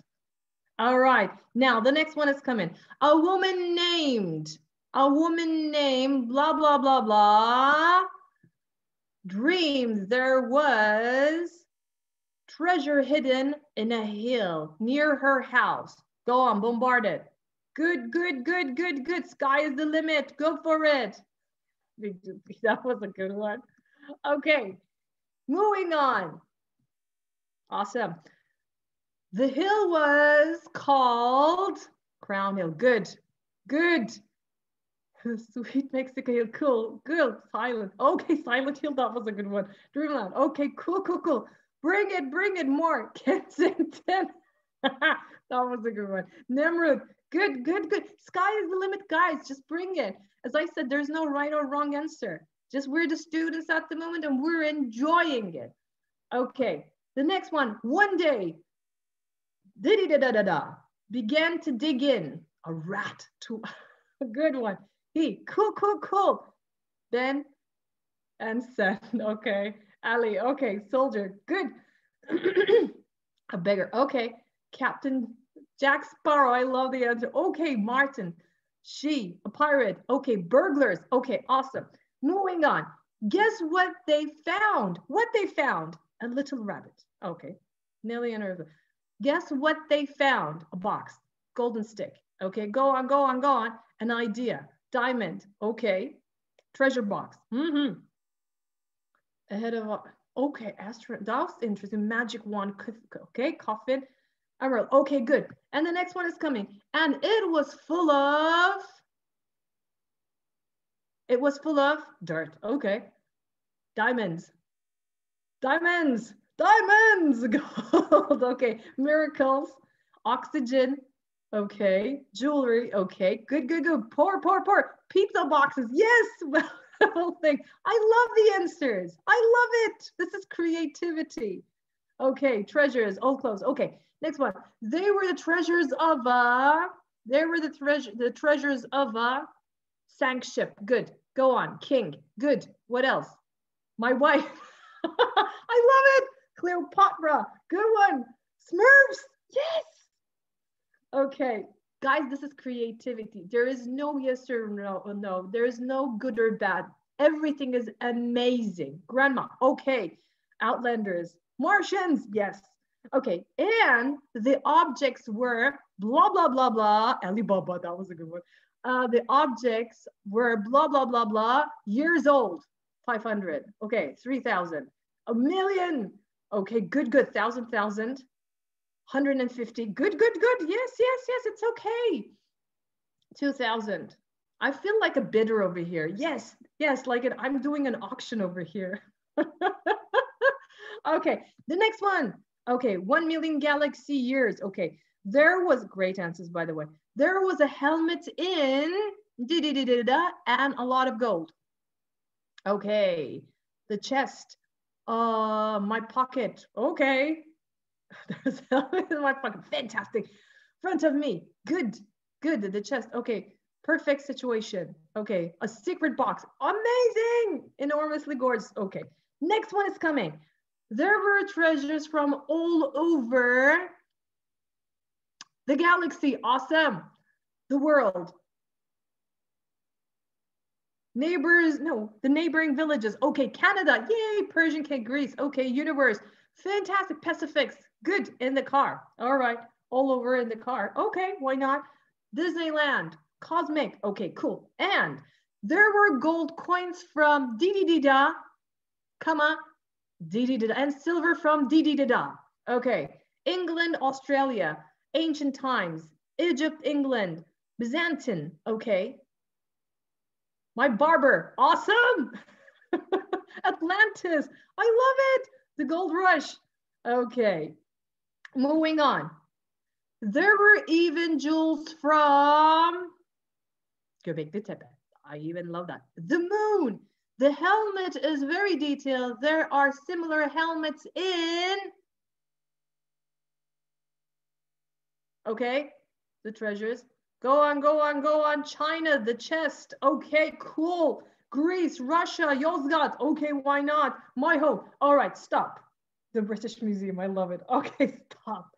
All right, now, the big question. The big question.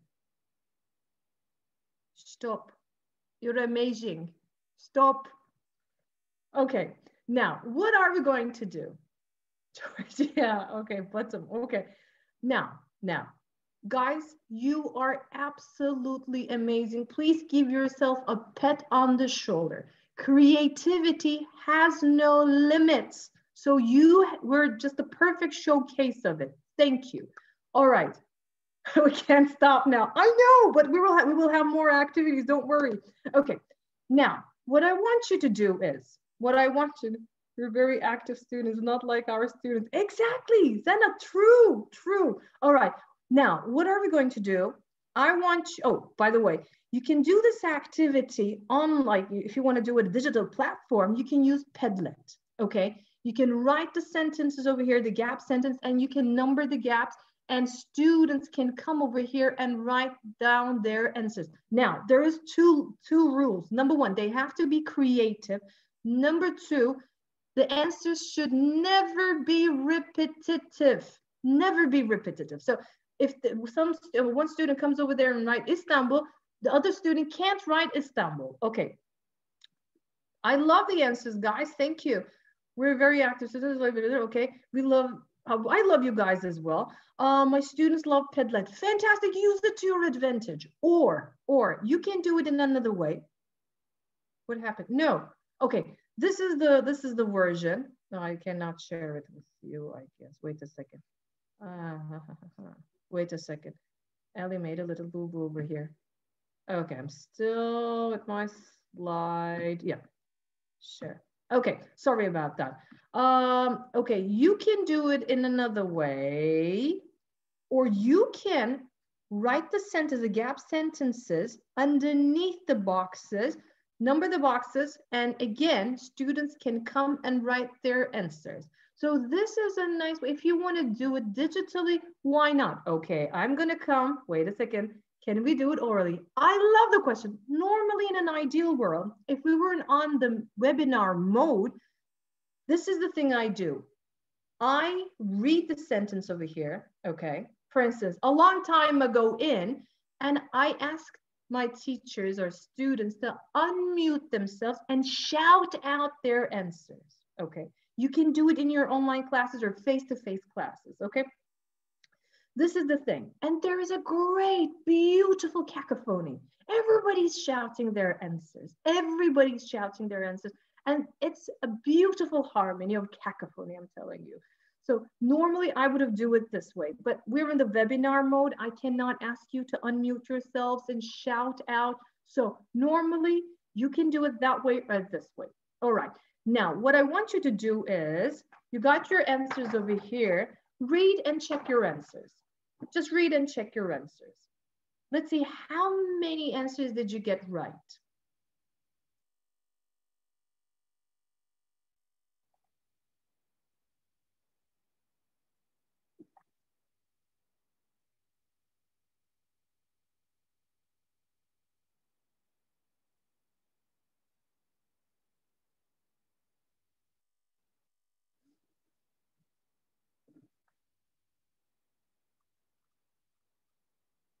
None. It's okay. We're talking about creativity. Wow. Okay. All right. Thank you. Yes, this is fun. Now, why did we do this activity? You got 3? Wow, amazing. 1. Why not? It's okay. The purpose over here is, okay, let me explain. Number 1, you read the text. Did you notice reading the text? No. You didn't, right? It was just like, and we were having this conversation around during period. So I didn't leave you alone. I didn't say, okay, go and read it. I can ask you some questions and go and read it. No. So what happened was you were reading it unconsciously, okay? Let me finish the second part of it and then we'll talk about it, okay? Okay, now, are you ready? Are you ready? I want you to write the right answer, the correct answer, whatever you've seen in the text, into the chat box. A long time ago write it in the chat box, the original one. Great, great, amazing, cool, cool, cool, cool. There you go. In 1939, are you ready? A woman named, you can have spelling mistakes, no worries. A woman named Edith. Awesome. Edith Perry, pretty, exactly. Ready? The hill was called, this is tricky. This is tricky. The hill was called, no problem if you have spelling problems or mistakes, Sultan Who, exactly. You see what I mean? And you read it and you got the answers correctly. Normally I was going to do the full text, but do you see the power? We just did a little activity. You read the story, you got the answers, you internalized it. On top of everything, did you have fun? Did you have fun? I'm asking you, did you have fun? Yes. Did you get bored? No, you didn't get bored. This activity is also a very useful activity for what? As I said, I'm also an assessor. When we come to the exams, you know the open close text part, which even I find it very challenging. Open close text. This is a perfect way of like, let's say, practicing with sugar coding the open close text.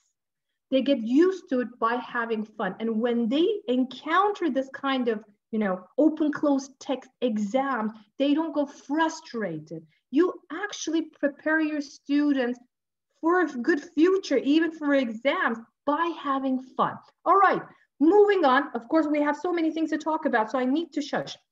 Okay, moving on. Recall prompts. Recall prompts. Learners are asked to say in their own words, excuse me, wait a second, I need, oh my God, am I jammed? Yes, no. Okay, sorry. Learners are asked to say in their own words what has happened so far in a story or text. Recall prompts help learners to understand a text or remember events. For example, what made the girl happy? What is the last thing that boy said? Now, moving on. Ask them some questions like, when did the event take place? You already know the answer. I'm not going to be using the chat box for this example. What was the name of the woman? What did she dream of? As you can see, these are very simple questions. What I always say, whatever you do, do it success oriented. Let your students feel that they can do something and then start increasing the challenge. Like, what is Sutanhu and what happened there? What did the archaeologists find? So whatever you do, start with really baby steps. Let them feel encouraged. Let them feel that they can do it. And then bam, start challenging them. Start challenging. That's another strategy. And get your students, after they answer, read and check their answers. This way you get your students to read a text 3 or 2 times easily. You see what I mean? And we're complaining that students are getting bored. This way they don't. This way, like, think about it. They're already familiar with the text. You're going to be reading it with flying colors. Okay, moving on. We need to do lots of things, guys. As I said, this is going to be a fun session. WH prompts. You already know what's WH prompts. And you know these things that like the first 2 activities, they're triggering critical thinking. And all of us know WH questions directly trigger critical thinking. Let's say foster critical thinking. These prompts are questions that begin with what, where, when, why, and how. Learners are asked to look for a specific correct response. For example, who is this? Why does she feel sad? What's the boy thinking? Okay, now, I know that from kindergarten to high school, we show our students the big picture. There's always a big picture in the book. And you know what I do? I do a lot of lesson observation, and I was so grateful that I could do it even in this online period. And you know what? Things didn't change. Teachers, I mean, I'm not saying you guys are doing it. There are teachers out there. They show the big picture and say, what do you see? Wait a minute. Wait a minute. It doesn't work like that. You need to give time to your students and you need to actually specify it. If I just look at this picture, I would be going like, what do you want me to talk about? The surrounding, the environment, her physical appearance, of the girl's physical appearance, or do you want me to talk about her clothes or her mindset? What do you want me to talk about? It's a very broad question. We need to narrow it. We need to specify our question. For example, we need to ask questions like, who is she? Is there a single answer to it? No. So we are automatically doing critical thinking. And where is she? What does she see? How does she feel? What is she thinking? Why is she there? And what do you think she is looking for? These questions all need analyzing. They need to analyze. Students, when you ask these questions, they start analyzing. Even who is she? It will be starting. She's not an adult, not a teenager as well. She looks small. She's got a starfish hairband or something over there. And that means that she's a child. You see what they start filtering knowledge. Okay, Another way of doing this, one of my favorite apps, Chapter Picks. Okay, I'm going to show you. Can you guess? Who am I? The character, get the character, ask the questions, the main character or the other characters in the story. This way, students start building emotional bond with the character in the story or the characters in the story. This way, they're not going to be getting bored of whatever they're reading. They're going to be feeling a sympathy, and they're going to be feeling there's going to be a bridge between the character and the student. Let's move on. What am I thinking? What do you think I am looking for? Please try Chapter Picks. I use it with kindergarten, primary, secondary. It depends on the topic.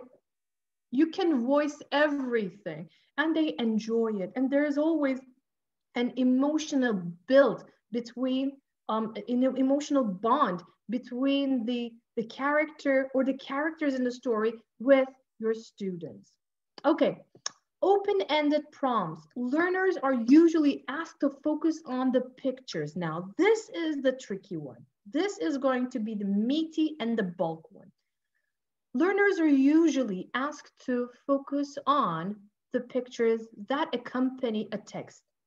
The aim is for learners to notice details and to check comprehension, okay? What's happening in this part of the story, for example? Okay, we're going to be tweaking it. Normally, I'm going to be asking this question to you very fast, and I want you to bombard the chat box. What is the story about, guys? Come on. What is the story about? Chat box. Just make it. You know that I don't judge creativity, and there's no right or wrong answer. The girl lost in the forest. Fantastic. Search for Finding Dory, good one. Getting lost, Mother Earth, birds, lost girl in the forest. A girl lost in the forest. Okay, woods. Okay, girl lost her family. Okay, UFO in the forest. Yes. Lost her way. Okay, good. Girl looking for her pet. Why not? Girl searching for her pet. Okay. Girl's lost in the forest. Okay. So similar. Okay. I understand. Now, let me show you what's the story about. Butterflies. Yeah, maybe, I mean, you might be thinking butterflies can be pets. Still good. Okay. Now, for those who have attended my sessions, you might know that I'm crazy with KWL charts. It's a great tool for fostering critical thinking. Now, especially what I know. And I love beginning the lessons, whatever lesson I'm going to be doing, with what I know. Number one, because I don't like teaching what already my students know. That's number one. Number two, when we're talking about what I know, that is a great way of activating Shima, recalling the prior knowledge. On top of everything, brain works in a very different way. There are many rooms in the brain. And to get the right knowledge, you need to knock on the right door. So this way, when you ask them a question, or if you want to get them to wrap their heads around the subject, they will go and knock on the right door and start opening up that door so they can have access to the information in the room. So it's a really good way of starting a lesson. You can either ask them questions or you can do a Mentimeter like I do. I love word clouds. It depends on your students, let's say, level. You can do any kind of activity with Mentimeter. They're like, boxes where you can, like, there are different types of, let's say, styles that you can get your students to write mini sentences, or you can do a word cloud. What I always do is I ask them, when I say butterflies, what pops in your mind? And you can see a variety of answers. Beautiful, insects, habitat, fly, antenna, colorful, bug, caterpillar. And this is a very good learning process because students learn from each other when they see these answers. What do I mean? They might have forgotten the wings word, and when they see it, automatically they start recalling that kind of information as well. So bear in mind, this is a great way of starting a lesson by asking questions, and you can even Mentimeter it. Okay, now I'm going to give you some time for this. Put the story in the right order.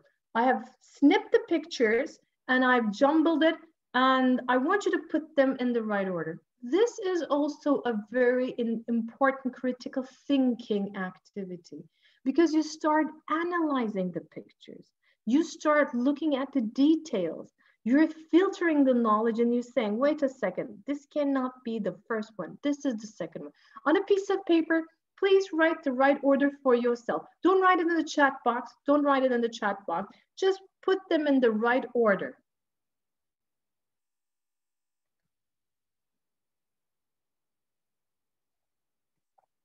Okay, I assume that you're ready. Let's do self-assessment. Follow the arrows.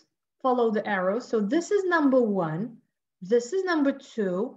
This is number 3. And this is number 4. So again, self-assessment is very important for students because it's number 1. It's a good learning tool. It's good for learning to learn. And on top of everything, when they start doing self-assessment, they start correcting themselves by themselves, let's say. Okay, I'm not going to ask you. Normally, I would be saying what's happening in the story. But I think by looking at the pictures, you already have an idea about what's happening in the picture. But we're going to be reading the thing. Now, let me explain what are we going to do. This was a long text, and I divided into 4 pieces. In every slide, you are going to see a part of the text. What I want you to do is read this text and match with one of the pictures, So what are we doing? As I said, this was a long text. I cut it into 4 pieces. You're only seeing a piece of it. I just want you to read it and match it with the pictures. Please read it carefully because I might be asking some questions about it. Let's read it and match and write down your answers.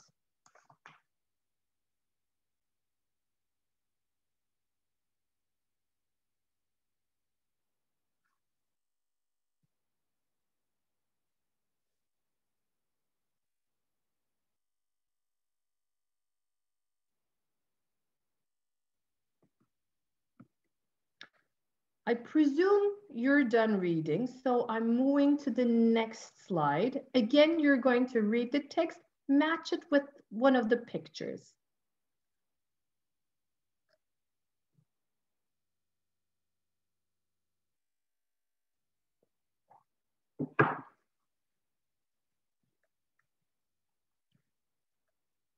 And the next one, again, we're doing the same thing.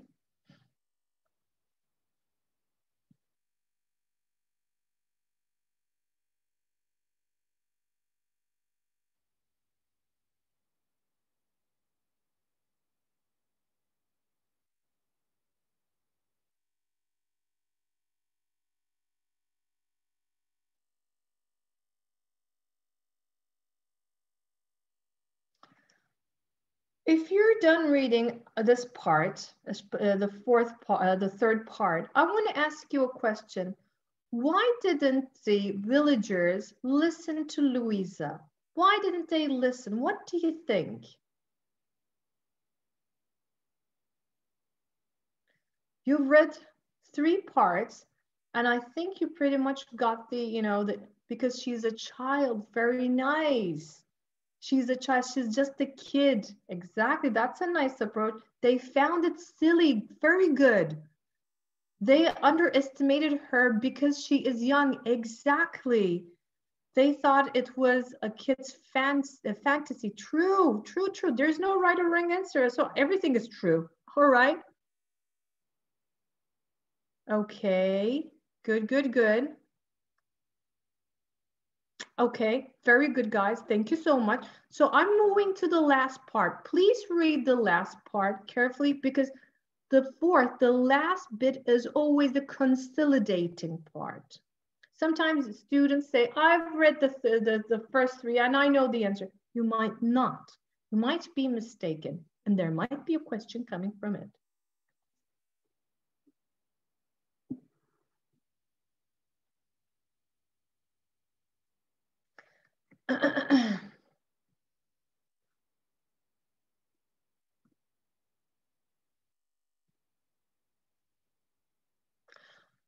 I believe you have written. I'm not going to be asking a question. Yeah, I normally was going to. Okay, now, I want you to take a look. This was the right order, and you have read a very meaty, very lengthy text. And did you feel it was really heavy? Did you feel like you were reading the full text? No, that was the answer I was fishing for. Was it easy to read this way? Was it easy? Because you know what happens when we read something, there must be, let's say, a little carrot. There must be something that, there must be a purpose. But if we're not giving a purpose to the students, why should they read something? For us as well, we read to learn something, but we're aware of it. But if we give them a purpose, like, okay, guys, I want you to match it with the pictures. And as I said, I'm dyslexic. And you know what happens when I see a very meaty or lengthy text? You know what I do? I put a piece of paper on it and I start sliding.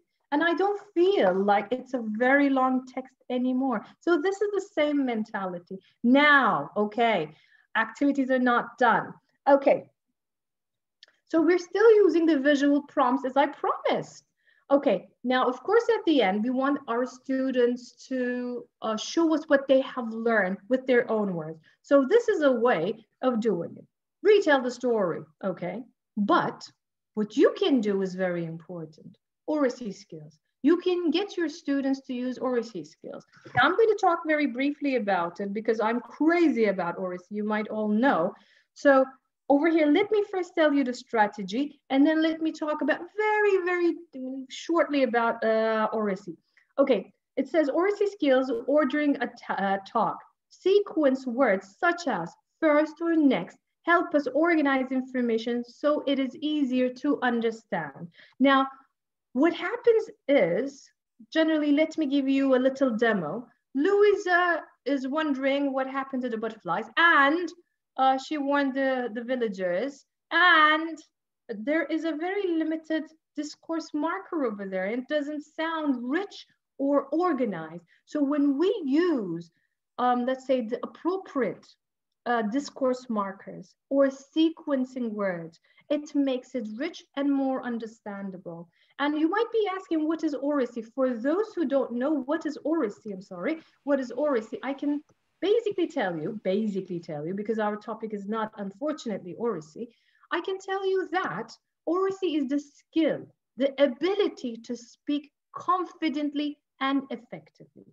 Now, what I'm going to do is, Cambridge Oracy was created by Cambridge University. So that's the reason. For those who don't know what is Oracy, I am going to, if I can, I'm going to all panelists, yes, and attendees. I'm going to click that one, and I'm going to share Oracy white paper. Goodness, Oracy white paper with you, which was created by Cambridge University. Okay. Those who know what is Oracy, please again take a look at it to further your studies or to brush up your knowledge. Because every time I read it a lot, honestly speaking, I go back and forth and I read it a lot. Because every time I read it, with the knowledge I accumulate, I find something totally different. So please take a look at it. What is Oracy? How can you use it on Oracy in your classes? And if you want, please drop me an email. I'll give you my email address at the end. I'm crazy about Oracy, and it is a great way to express yourself confidently, which we're lacking in, with some of the students, you know what I mean. Okay, moving on. I'm sorry, my Zoom is a little weird. Please move this window away from the shirt. Okay, whatever. All right. Okay, and I haven't forgotten about differentiation. I know that most of our students learn in a different way. I mean, all the students learn in a different way. So considering that, I said, why not bringing some other tools? You're welcome, gentlemen, and you don't need to thank me.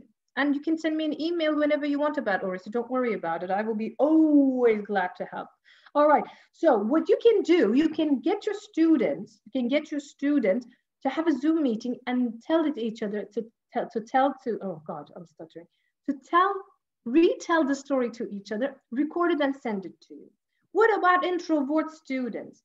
Introvert students or shy students, they can record themselves and send it to you.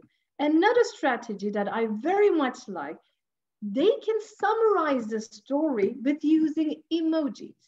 I think merging these things, visuals and words, that means a lot of brain functioning. Louisa looked for the butterflies, but the butterflies weren't there. Louisa talked to her mother and grandmother. Easy breezy. It is, you're merging visual and writing together. So another way of doing it is you can create a comic strip. It's very easy. Snip the pictures, put it on a PowerPoint, put the speech bubbles, and there you go. And send it to your students. You can do it with a PDF, you can do it with Word document, or you can do it with a PPT, PowerPoint. Okay. This page doesn't work. What do you mean? Now I'm feeling bad about it. I'm sure I copied it. Anyway, I'm sorry, my Zoom is really weird at the moment. Okay, and the last one, distancing prompts. Learners are asked questions that help them reflect on their own experience. They help children form a bridge between a text and the real world. Please, please, please, especially this one. This is one of my favorite critical thinking tools. It is very important. It is very personalized, and it gives the students a perfect opportunity to foster critical thinking. What would you have done if you got this phone call? How would you feel if you were the main character? There you go. For this, what would you have done if you were Louisa? And I know there are many outcomes. Maybe she would have made a little, I don't know, she would have go out with a megaphone and start, I don't know, giving the news or spreading the news. There are so many different ideas behind that. I have very limited time. That's the reason I have to hurry up. Okay. Nobody asked, we'd read the story, but nobody asked what was the name of the story. Normally in an ideal world, if we had extra time, I was going to ask you to write in the chat box, what do you think? But the name of the story was The Day They Didn't Come. Okay, and the activities that I picked was from Cambridge Primary Path 3. Now, I'm just going to skip this part. Summary, normally I was going to do a little summary, but I am still going to do a very short summary. What did we do? We did the completion responses. We did gapped during the reading. We did a gapped activity. And there is also the Padlet version. Second, what did we do? Recall prompts.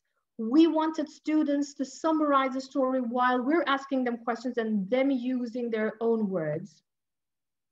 No, go, escape. Oops, sorry, that's my bad again. All right, no, this one. Jeez, share the screen. Wait a second. My Zoom is so weird today. Okay, summarizing part. We're about to finish. Okay, so we talked about that. And WH prompts where we're not asking what's happening in the picture, we're specifying the questions. And you can also chatter picks and the main character can ask the question. And open-ended prompts where we were using the visual. We did ask a question about the story, and then we had the KWL chart. And we got the students to look at the pictures and put them in the right order, asking what happened about, in the story. got the students to read bit by bit the story. They can retell the story by using Oracy Skills, or about their differentiation, you can pick any of the things in the list. And the last part, distancing prompts, where students were put into the main character's shoes and they had to answer. All right, I'm not going to do a reflection, but I wanted to share these videos with you as well. These are Turkish, yes, moment of enlightenment, yes, Turkish. They're in Turkish, and this video is for reading, where you can share it with the parents, and there are activities where parents can do with their kids. And this video is about critical thinking. It's in Turkish. I'm explaining what is critical thinking in Turkish, what's so important about this critical thinking, and of course, activities where parents can do with their students.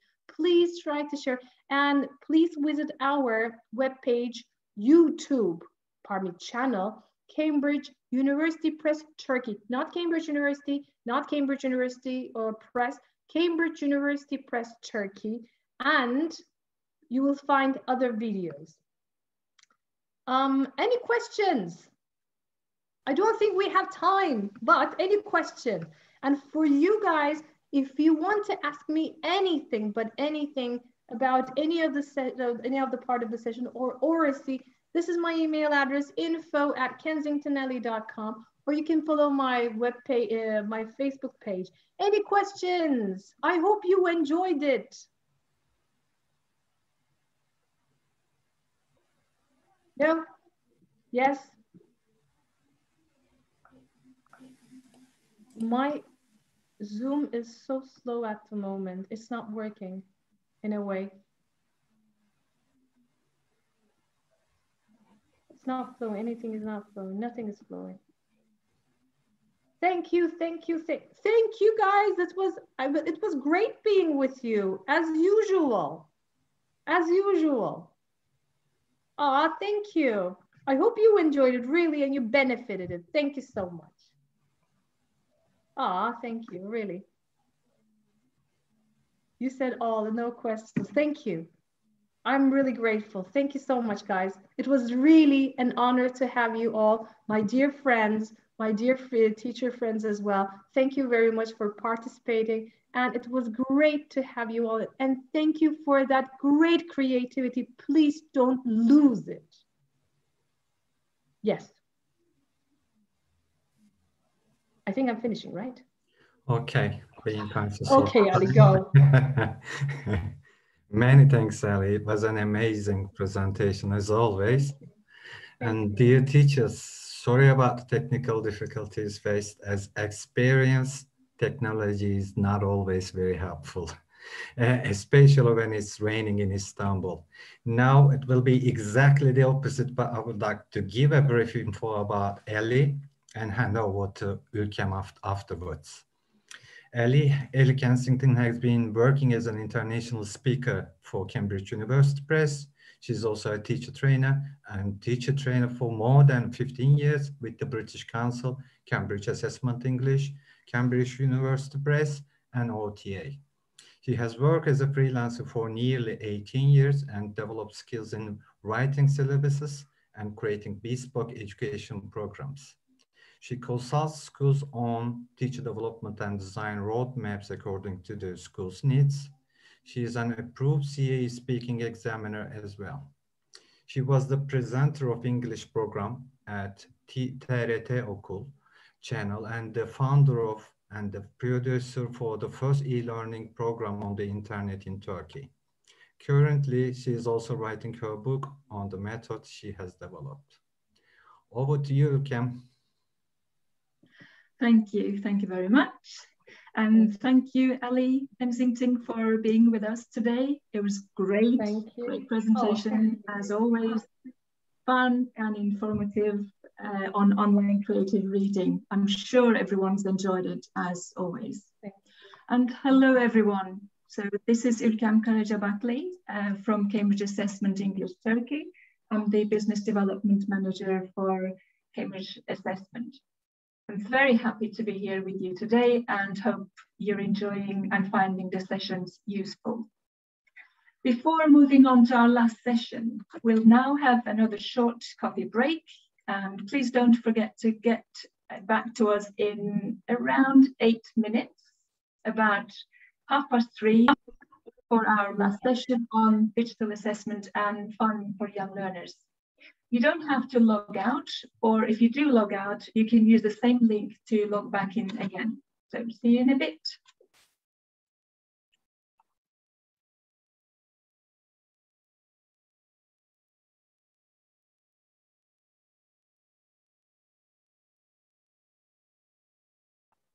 Thank you, Alice. Nice to see you.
Hello, everyone. Are you still there? Hope you haven't disappeared. You've had a good coffee break. Hello. Yes, you've had good. Great. So, hello. Now is the time for our last session. Before I invite our speakers in, let me just remind you that there will be a question and answer part at the end of the session. And please use the Q&A box for your questions instead of the chat box, because it's very difficult to spot the questions in the chat box with around nearly 1,000 participants. We will be sharing the recording link and the presentations for the sessions in a follow-up email if that's what you want to ask very urgently. Right, so our last session is digital assessment and fun for young learners. And here I have with me our speakers, Victoria, Peña, Jaenes, and George Heritage from Cambridge Assessment English. Victoria is the Senior Assessment Services Administrator for Spain and Portugal. Before she started working for Cambridge Assessment English in 2018, Victoria taught English to preschool, primary, and secondary school students for 10 years. As well as preparing adults for Cambridge examinations. Since joining Cambridge Assessment English, she has been involved in creating content for teachers and collaborating in different government bilingual projects. Victoria has a particular interest in how assessment can inform future teaching and learning. Our second speaker is George Heritage, the Assessment Services Manager for Spain and Portugal. George started working at Cambridge Assessment English in 2013 after over 10 years of experience teaching English in Latin America, Iberia, and the UK to students of all ages and levels. He worked in assessment at Cambridge Assessment English for 3 years on a variety of exams and the Young Learners Revision Project, before moving to the Assessment Services Department in the Madrid office in 2016. So both Victoria and George are joining from Madrid today. So welcome, Victoria and George, and over to you. Thank you. Thank you very much, Olga. Thank you all for having us. And I think this is the last session, so it's going to be a bit of fun. Thank you for the introduction, Olga. We won't introduce ourselves. Should we go straight to the overview, Victoria? Yeah, let's get started. So today is going to be looking mainly at digital assessment tools and lots of digital resources. And we'll have a look at learning English, monkey puzzles, World of Fun, which is a website from Cambridge University Press. We'll have a look at Word Wall, some material from Karen Saxby, who's a big young learners author, and I worked with her closely on writing the young learners exams. We'll have a quick look at how a best way to deal with the story part, the part 7 for flyers, how we assess that, another app, and we'll finish with a Kahoot. So we have plenty to get through. Today is a little bit experimental because we will be demoing lots of stuff. So bear with us if the technology isn't 100%, but it should be. It should be. Fingers crossed. Fingers crossed, yeah. Fingers crossed. So should we go, Victoria? Yeah. Learning English. Firstly, tell us about learning English, Victoria.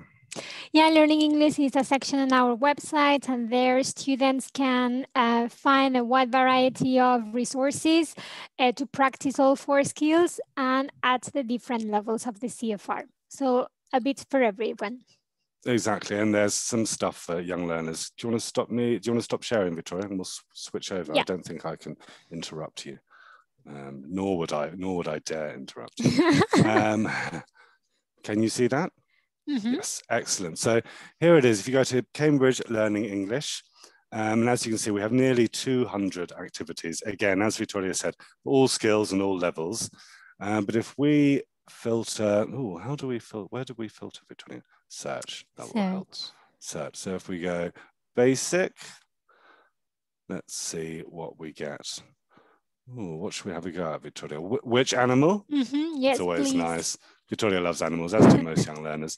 We'll just quickly demo this for you. You can use these resources in class, for homework, and as a sort of ready-to-go digital assessment based on various vocab groups, etc. So we'll have a quick go at this, see how well Victoria knows her animals. So this activity, practice vocab for animals. So Victoria, which of these is a kind of bird? A parrot, a whale, or a bear? A parrot. Oh, I think you might be right. Excellent. Well Nice done. start. Okay. Which one of these can move quickly by jumping? A kangaroo, a whale, or a parrot?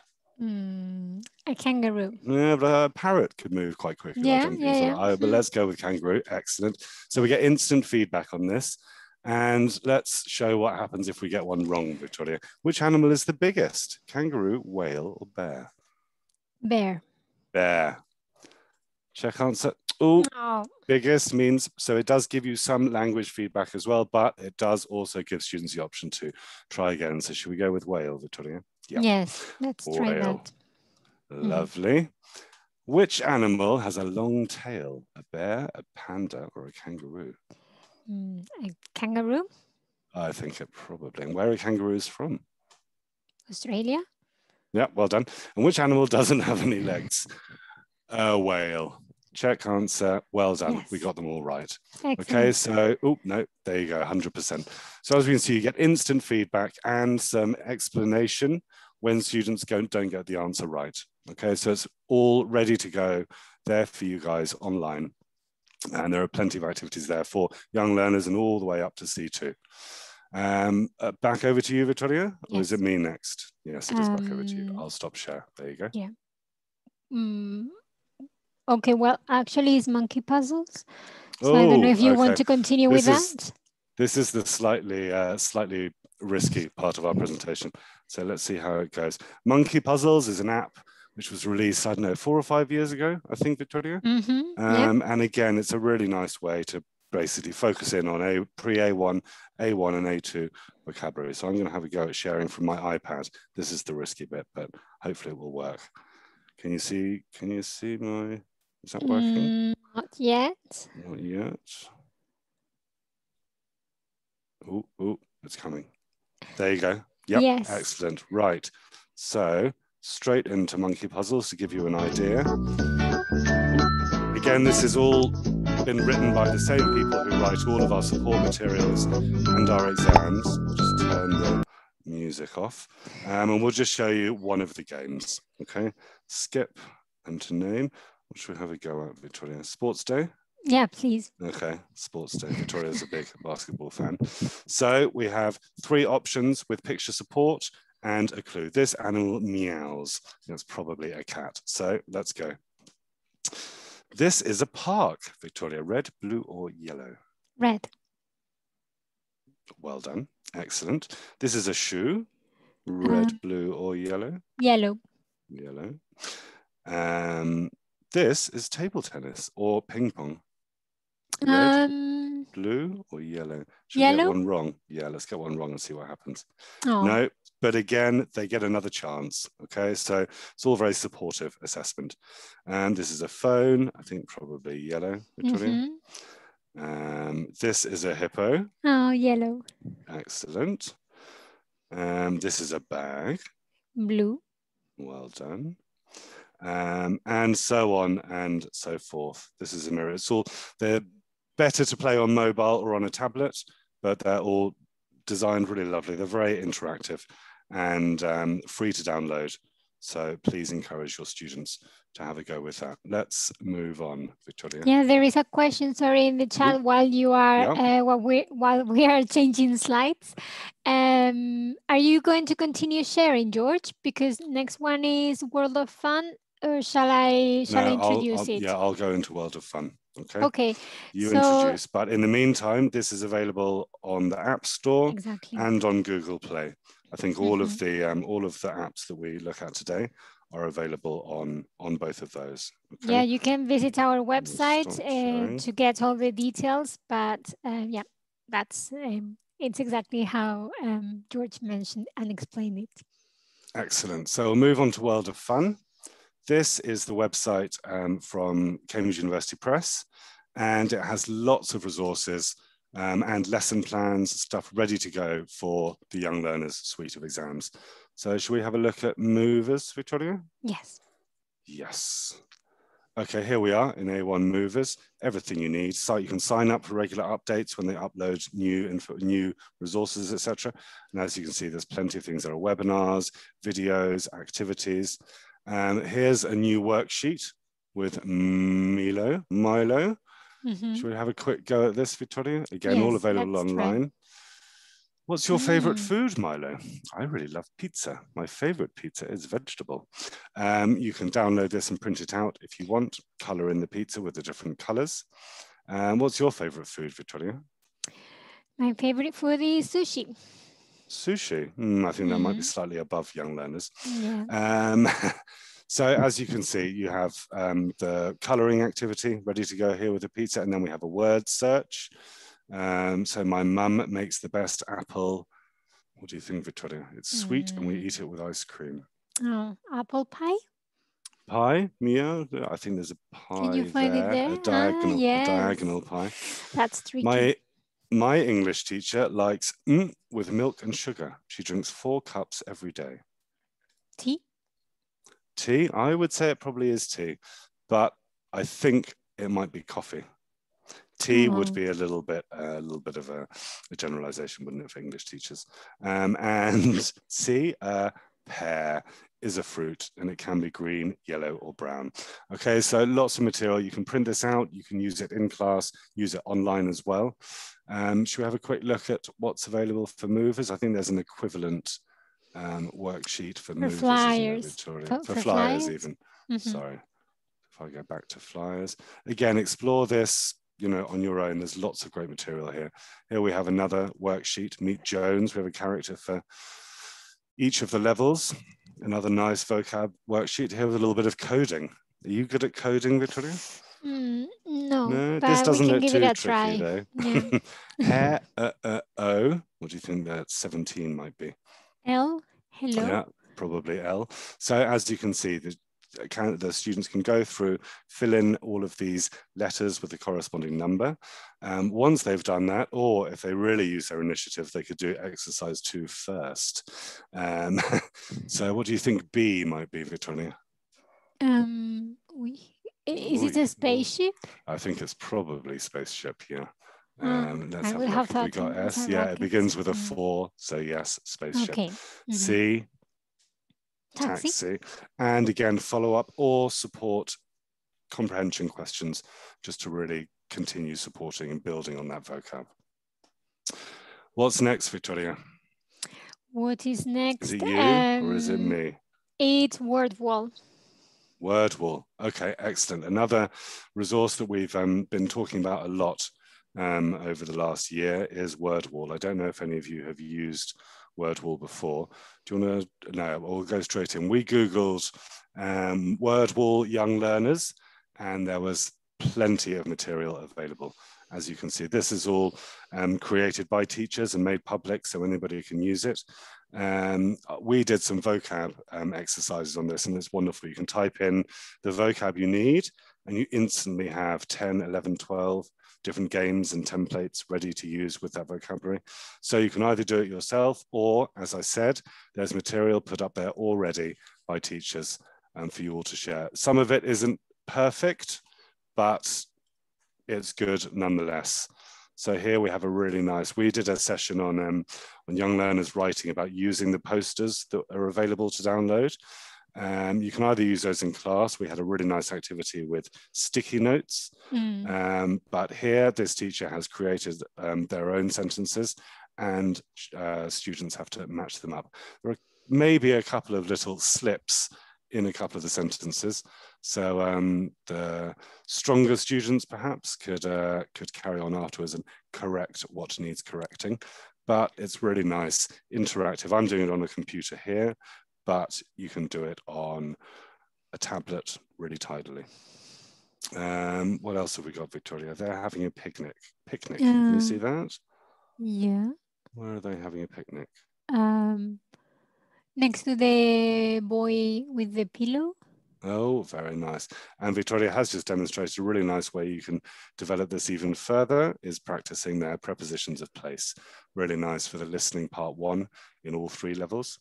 What else do we have? Skipping. She's skipping. So there are hundreds and hundreds of activities ready to go on here.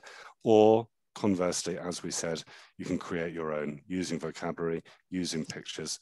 It's a lovely resource. And we've had very good feedback from teachers who had never heard of it, but have been using it recently. Questions in the chat box, Victoria?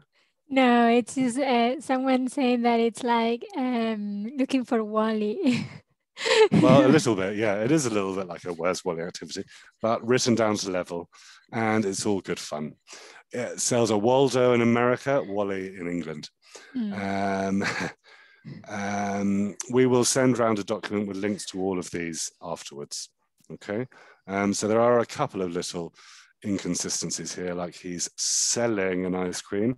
So as I said, your stronger students afterwards, you could get them to correct those. Like he's walking the dog in his pajamas, I would probably say. Do you ever walk your dogs in your pajamas, Victoria? Almost, but no. Almost, not quite. Okay, lovely. So word wall, another great. This isn't Cambridge, but we are huge fans of this. And there's lots of material for you ready to go. So please check it out.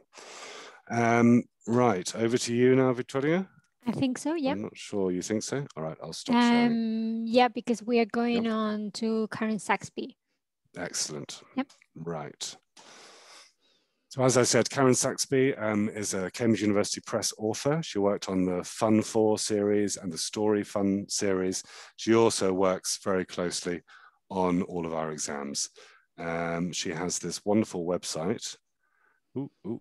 Yeah, sorry, just a second. That's all right. No.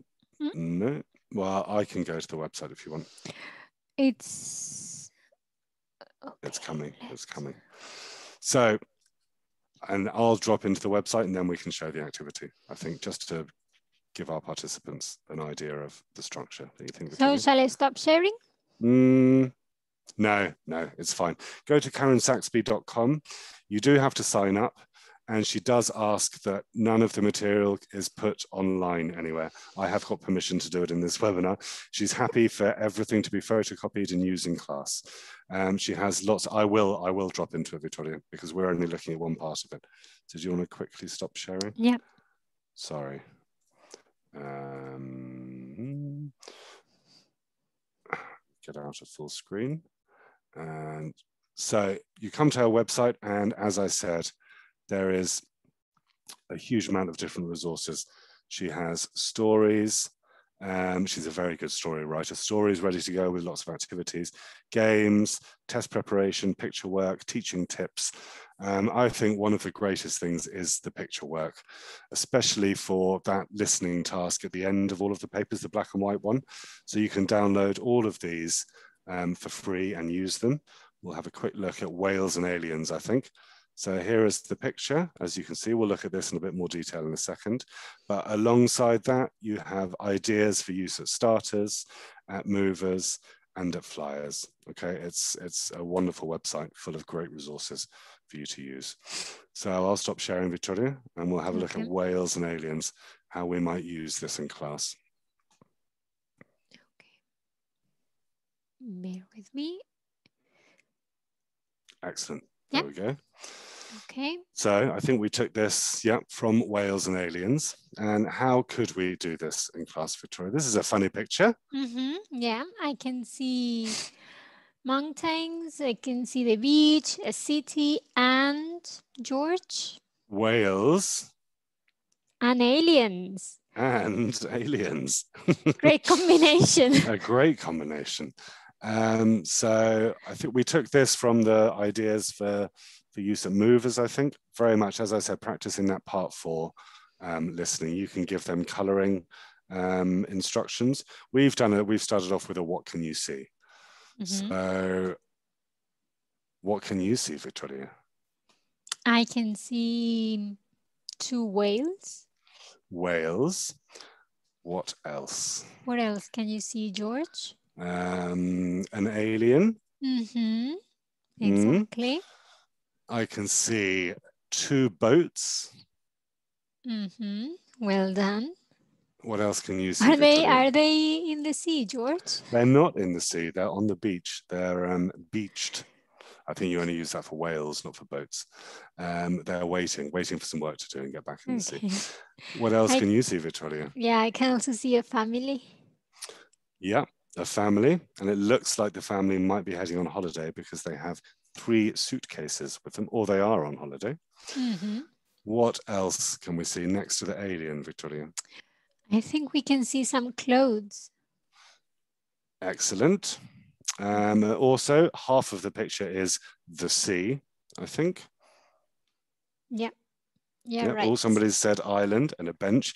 Thank you all for participating. We can't see the chat box at the moment, but it's great that you're all interacting and taking out a lighthouse. Excellent. And lastly, some blue trousers. It's the only thing that's coloured in at the moment. Again, once you've done this in class, you can give your students different colouring instructions. Great practice for that last part of the listening at all 3 levels. I think above the whales and aliens, there was another one, wasn't there, Victoria? Beach holiday? Mm-hmm, exactly. Looking forward to this. No, I'm looking forward to this as well. So these people are on holiday. Exactly. And they are having a beach holiday. Mm-hmm, exactly. And George, do you go to the beach? I go to the beach when I can. Unfortunately, not as often as well, unfortunately, Victoria and I live in Madrid, which is a wonderful city, but it is as far as possible from the beach that you can get in Spain, isn't it? Yes, pretty much. true. Yeah. What can you do at the beach, Victoria? Well, you can read a book, you can sunbathe, you can play. Yeah, lots of other options on our image here. So zooming in, we could do this as more movers flyers now, I would say. Oh no, that's the last one. So where is the rainbow, Victoria? It's in the sky. Yeah, a little bit more specific. Yeah, it is next to the trees and the castle. Excellent, lovely. And do you want to ask me a question? Yes, George, how many boats are there? Oh, boats. Well, 4, but one of them I would say was a ship. So, all right, let's go with 4. I don't know if we differentiate between boats and ships at young learners level. And we do a bit of a comparative practice, Victoria. Which house is taller, blue or red? I think the red one. Yeah, you think the red one? Yes. Excellent, well done.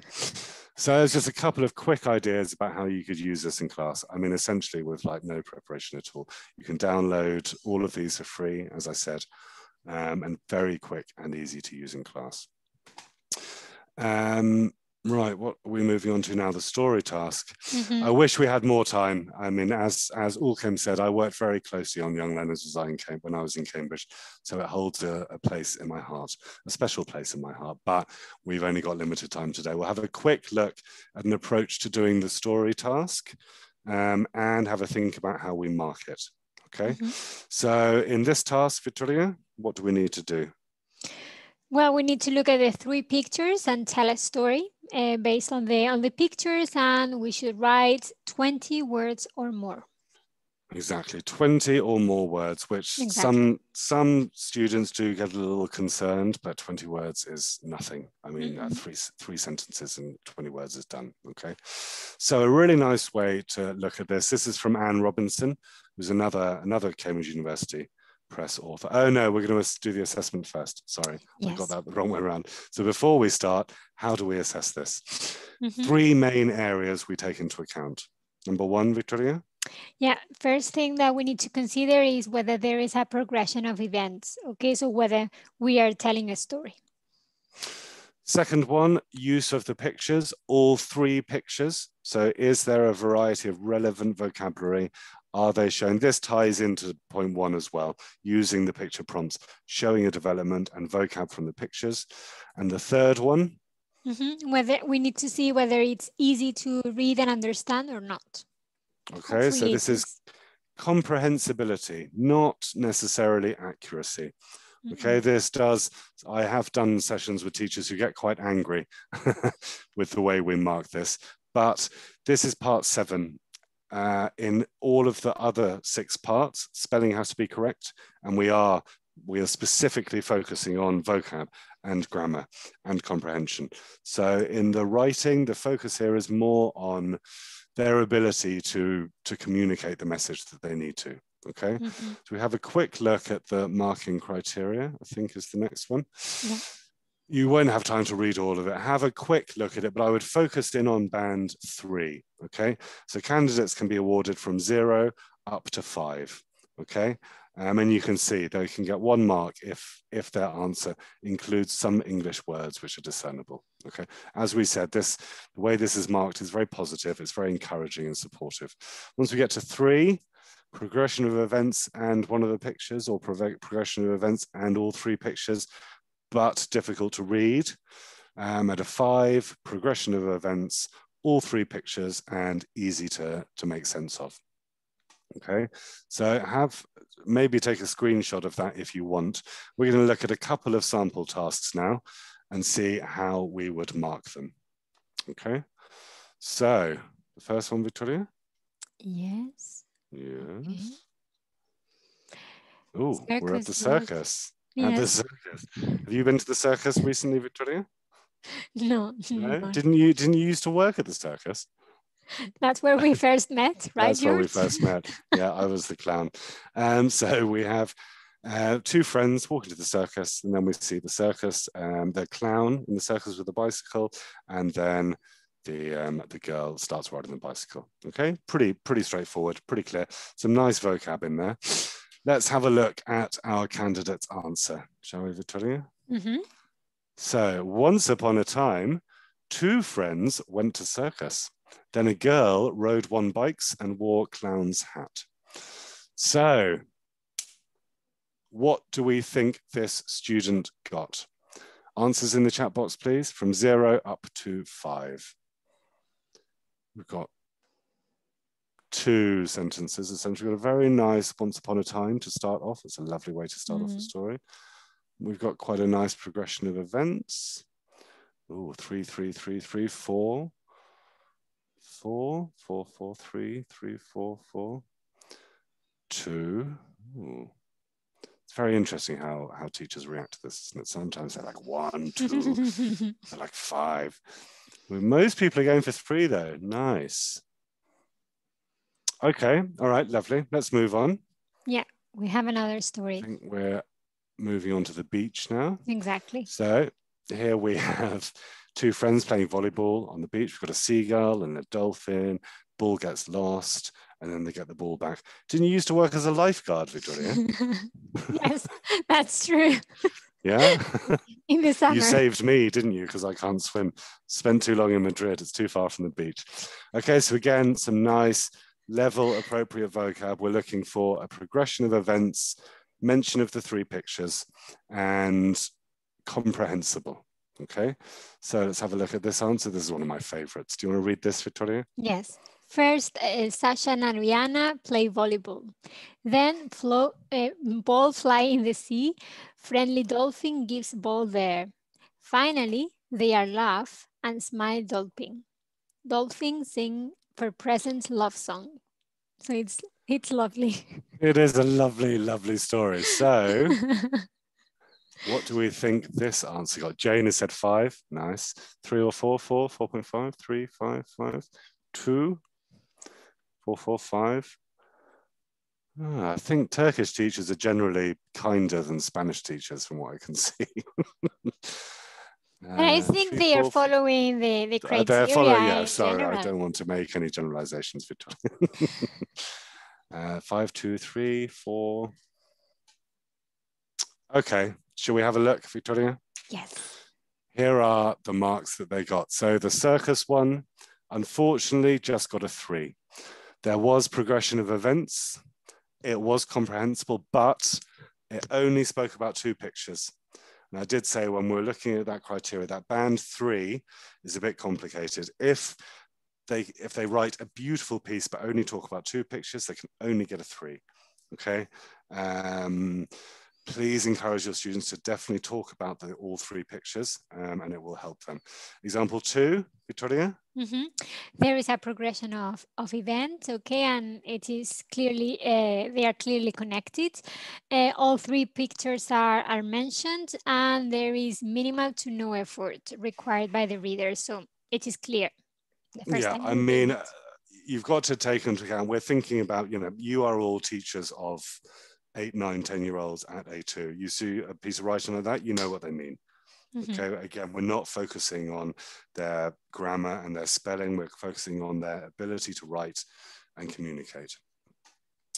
Should we move on, Victoria? Yes, well, here we can go back and see the story. Okay. Again, it was really nice, but we do not talk about picture 2, so they cannot get higher than a 3. And then going back to story 2.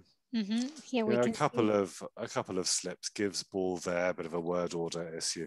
I really like the ending. Yes. I don't know what they're talking about, but it's nice. The dolphins singing for present love song, it's all lovely. We know what they're talking about. Really nice progression, great vocab. So this candidate would get a 5. Right, moving on. We're going to have a quick look at a really nice step-by-step approach to dealing with this in class. As I was saying beforehand, this comes from Anne Robinson. It's available online. We'll send you a link to this. It's a 10-step approach. You break it down into a few fewer, I think, probably. But if you do this in class, every time we approach a story, and do it step by step by step, I don't know, 5 or 6 times before the test, they should have it internalized and it will help them. So stage 1 is, Victoria? First, they need to think of the words that they know for the things that they can see. Exactly. So give them 45 seconds. We can give it to you teachers if you want, if you have enough to, if you're quick enough, we'll give you 20 seconds. So look at the pictures, write the words that you know for the things you can see. So I would have alien. Planet. Planet, thank you, Zelda. Spaceship. Astronaut. Stars. Or cosmonaut, depending where you are. Stars. Space. Spacesuit, exactly, lovely. So give them, 30, 40 seconds to do this. Move on to the next picture, the same again. So astronaut, alien, stars. What else, Victoria? Sandwich. Sandwich.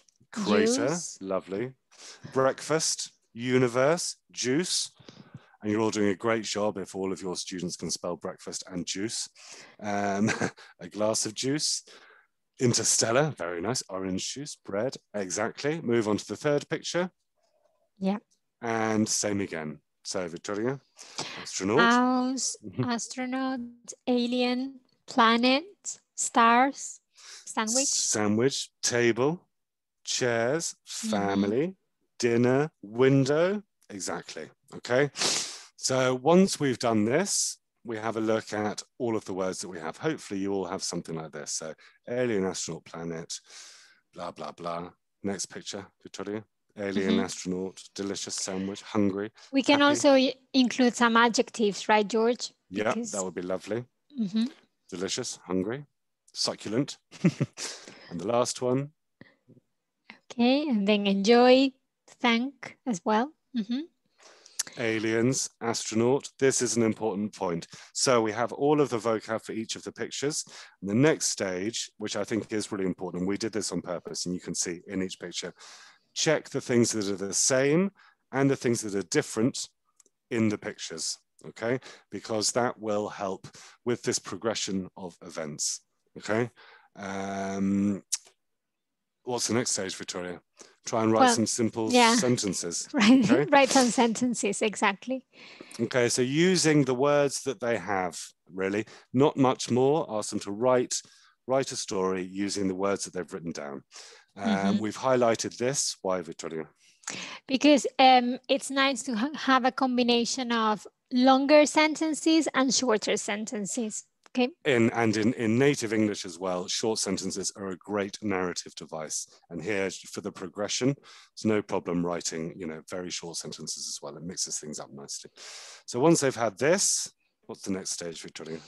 Yeah, we can suggest that they include names, places, and other information to make their story more attractive, more interesting. Exactly. So we're going to add some names and other information. Frank is on a planet called Zero, and he meets Wi-Fi or Wi-Fi. I've been in Spain for too long. Frank thanks the alien. So it's building up nicely now. Next stage, Victoria? Mm-hmm. Yeah, we should also encourage our students to write longer sentences, not all of them, but some. And for that, they can use some linking words such as because, but, and, when.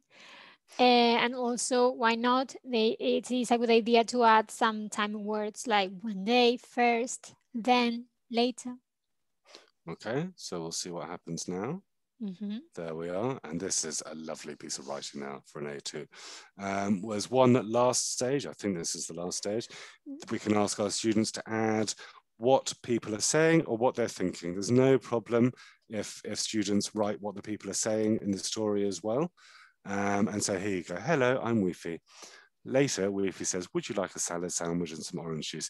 And this, as we said before, the 20 words, this is 50 words, I would say. A touch over 50 words, and this would easily get a 5. Okay, so practice this with your students step by step by step. You go through the process 5 or 6 times. I think it can really help them on exam day. And it is a lovely activity anyway, just not for the exam, but in general, if you get your students to write like this, it is something lovely for them to do and learn. Lovely. So here are the stages. This is available online somewhere, and we will send you a document with the links to everything. Okay. Excellent. And yes, again, to change the level, and also I think it really helps students get used to revisiting a piece of writing, which we all have, sort of students in their teens who do a piece of writing and that's it. But I think getting students used to revisiting and improving a piece of writing from a very early age will help them enormously when they're older, both in their native language, both in English and in their native language. I think it's a very good academic skill, drafting and revisiting. Mm-hmm. There's no name for this. This is Anne Robinson's writing tips, but as I said, we'll send you a link to where to find this online. Okay. Right. One more resource, Word Fun World. This came out a while ago from this was released by Cambridge University Press. Again, very much focused on vocab. You can download it from Google Play or the App Store for phones or tablets. And what happens when we are there, Victoria? Well, you are on an island and you can choose the vocabulary area that you want to practice. So it looks like that. And your students have the option of going to different areas. So here, for example, you can see that they will have to match the pictures to the words and see if they can remember where they are and how many words they know, and matching the words with the pictures. And they can also unlock new words when they have made progress. There is also the option of reviewing, right? Or revising some of the... Mm-hmm. Yeah, definitely. Well, the ones they get wrong will pop up again in the next quiz. So if you move on a slide, Victoria, the ones that they get right, here's an example of some of the games that you can play. Move on to high levels and have a mini revision game every 3 levels to revise what they've done. And the words that they get correct go into their dictionary, which I think is the next slide, or am I wrong? Yeah, so you can see on the left-hand side, that is their sort of dictionary, picture dictionary of the words that they've got right. So they can go into that and revise them. They can click on the audio to hear them. It's a really nice, easy to use app, which, have I got time, Victoria? Yeah, I have. We're going to demo now. Do we have one more side? No. So share content. Hopefully this will work as well.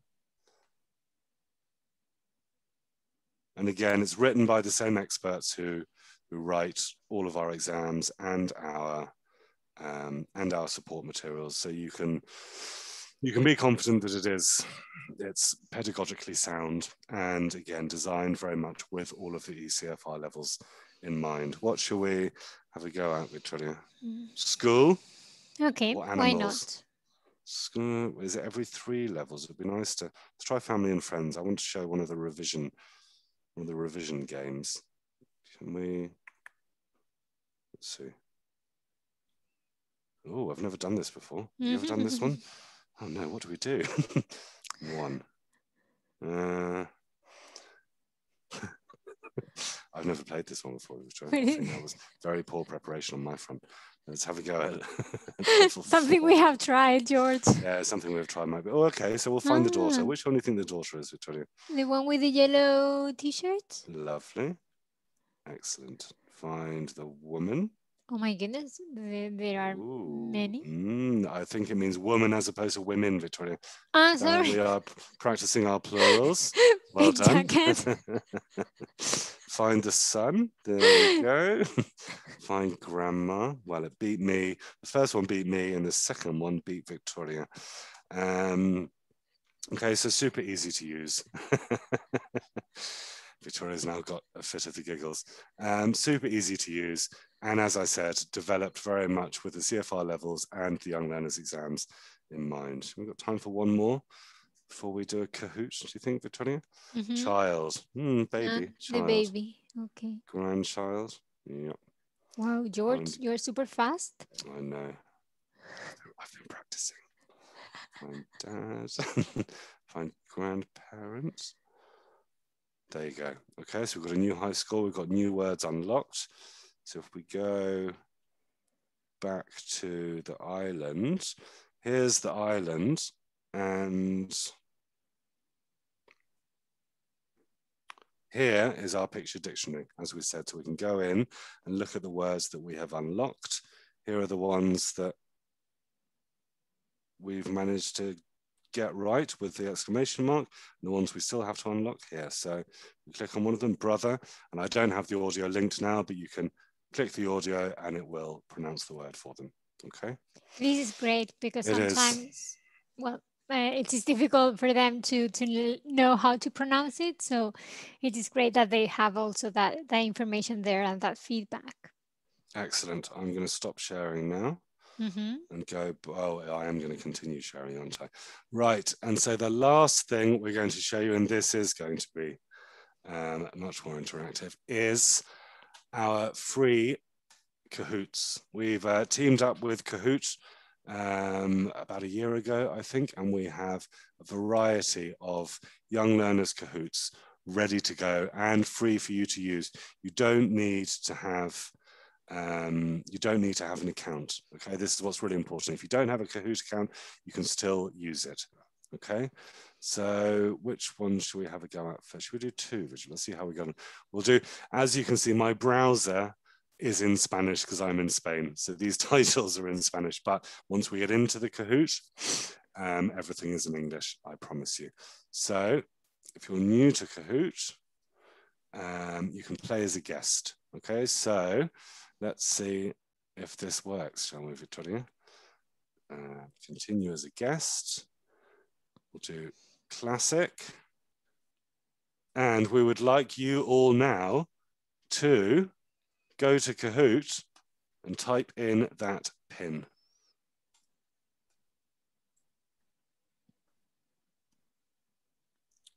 We have great feedback about Kahoot on the chat. Kahoot is wonderful. It is wonderful. Excellent. We've got some people coming. We'll wait a minute, shall we? And see how.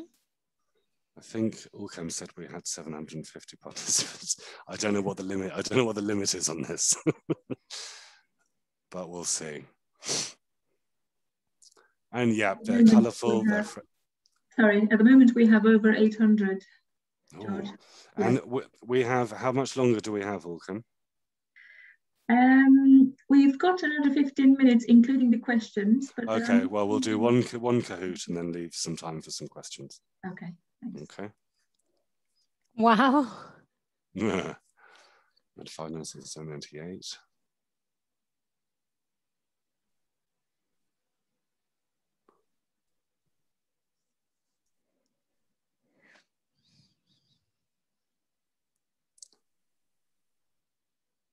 over 800. I don't think we can wait too long, can we, Victoria? But it will still work once we've started. They can people join, can join later. And actually, whilst people are joining, should we answer some questions? That would be very time efficient, wouldn't it? Right.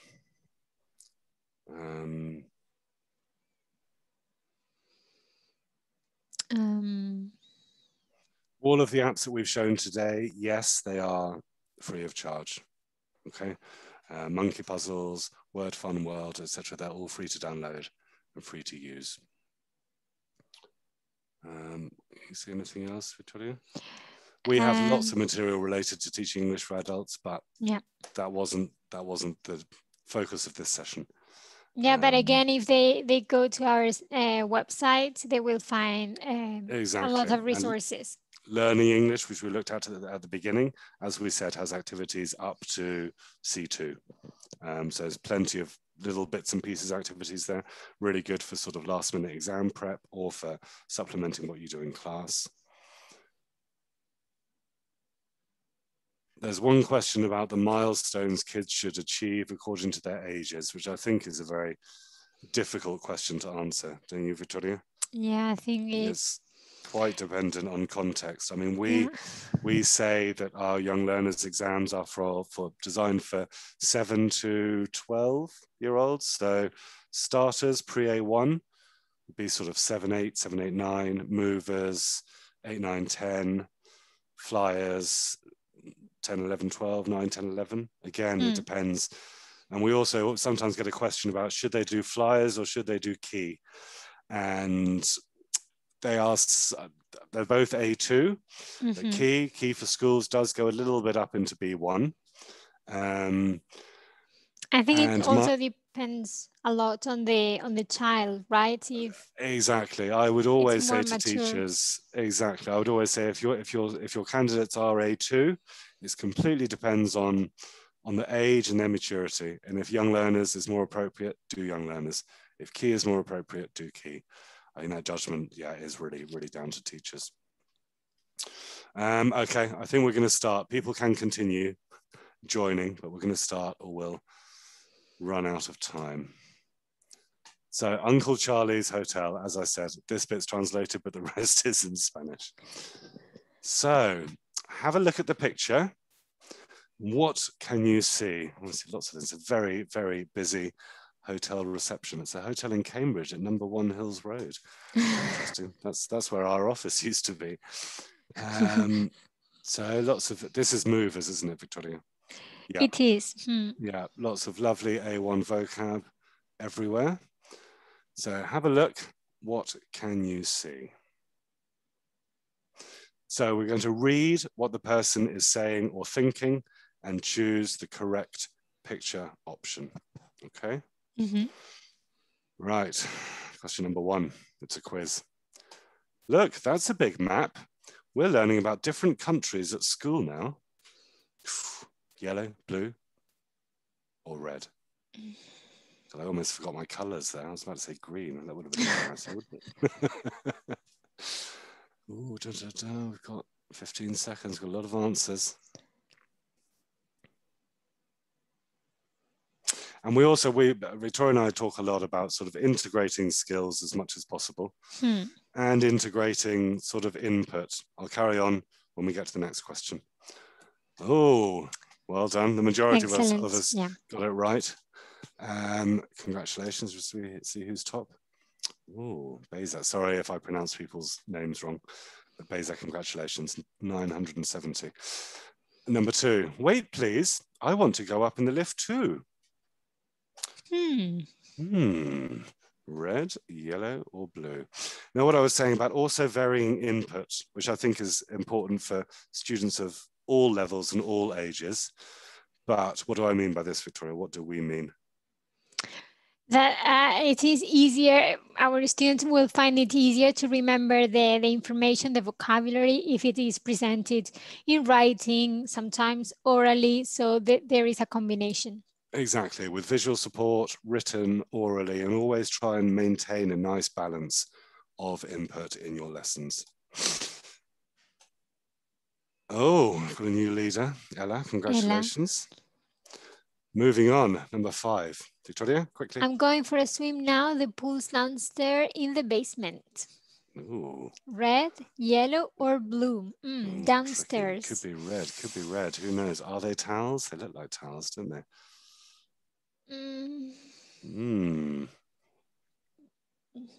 Yeah. The lady doesn't look like she's going for a swim, though. So. No, she doesn't. She doesn't. Well played. Well, she might be. You never know. You never know. You never know. She could be wearing a swimsuit under her maid's outfit. Oh, Ella's still in the lead. Congratulations, 2,900. Moving on. I'm tired. I'm going upstairs to my room now. God, we've got a lot of people working very quickly. Yes, as you all know, there are points awarded for speed alongside the correct answer. So there's always making that decision, isn't it? Balancing out speed versus accuracy.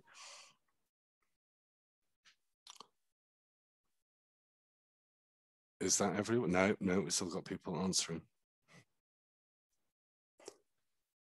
No, you can go to our website and find this on our website. But if you Google Cambridge English Cahoots, you should just be able to find it like that. Okay.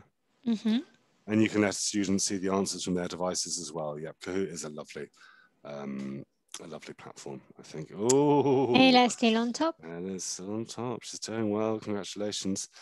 Is this the last one? No, we've got 3 more. We can walk to the city centre. Look, I can show you on this map. Oh, we've got another map question.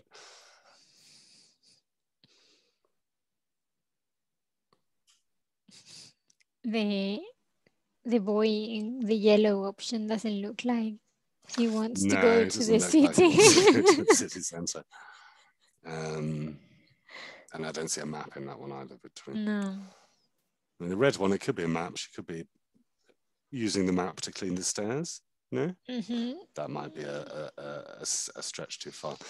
Yeah. Lovely. The majority of us got that right again. I'm sure the people who got it wrong only because of the speed. That happens to me. I have very fat fingers and it makes things like Kahoot difficult, especially on a mobile phone. Ella is still in the lead. Victoria's laughing uncontrollably. Now I have to take these blankets to the bedrooms. Yes, you're right, Victoria. They weren't towels. They were blankets. See how we do here.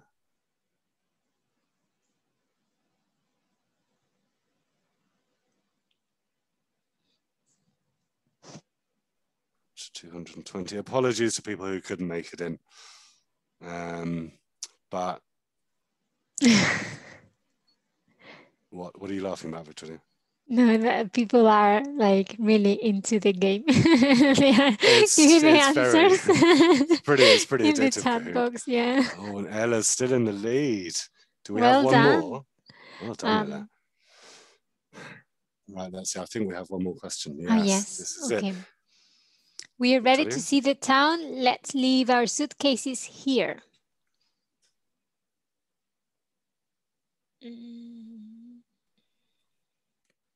I can only see suitcases in one of the pictures, George. Me too, Victoria. This one, the distraction isn't as good on this one. Let's see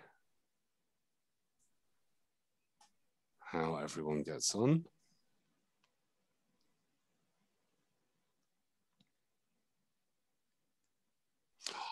The moment of truth. Will Ella be the winner? Will Ella be the winner? So 3rd place, we have Yonka. Congratulations. 2nd place, Ella. Ooh. Somebody came in at the last minute. Let's hope it's not Ulkem. Selling. Congratulations. Well done. Congratulations. So yes, there you are. Do you want to start sharing again, Victoria, just for the end? Yes. Congratulations and full marks for everybody. It was just a question of speed in the end. Sorry, George. Yeah, that's it. There you are. And that's all we've got time for today. I hope it was useful. Oh God, I've got this Kahoot music. I can't get rid of it. That's the one thing about Kahoot. The music is really irritating if you play it for too long. There you go. what was I saying? Yes, all of it. We haven't got room for all of them on this final slide, but we will be sending, well, you will be receiving a link to the recording. I hope it was fun. We tried to make it as interactive as possible. It was a little bit risky, but most of it seemed to work, I think. Yes. And everything we looked at today was free. So please check it out, use it with your students. In class, out of class, it's all there for you guys to use. So thank you very much. Any questions? You got time for some questions, Olga?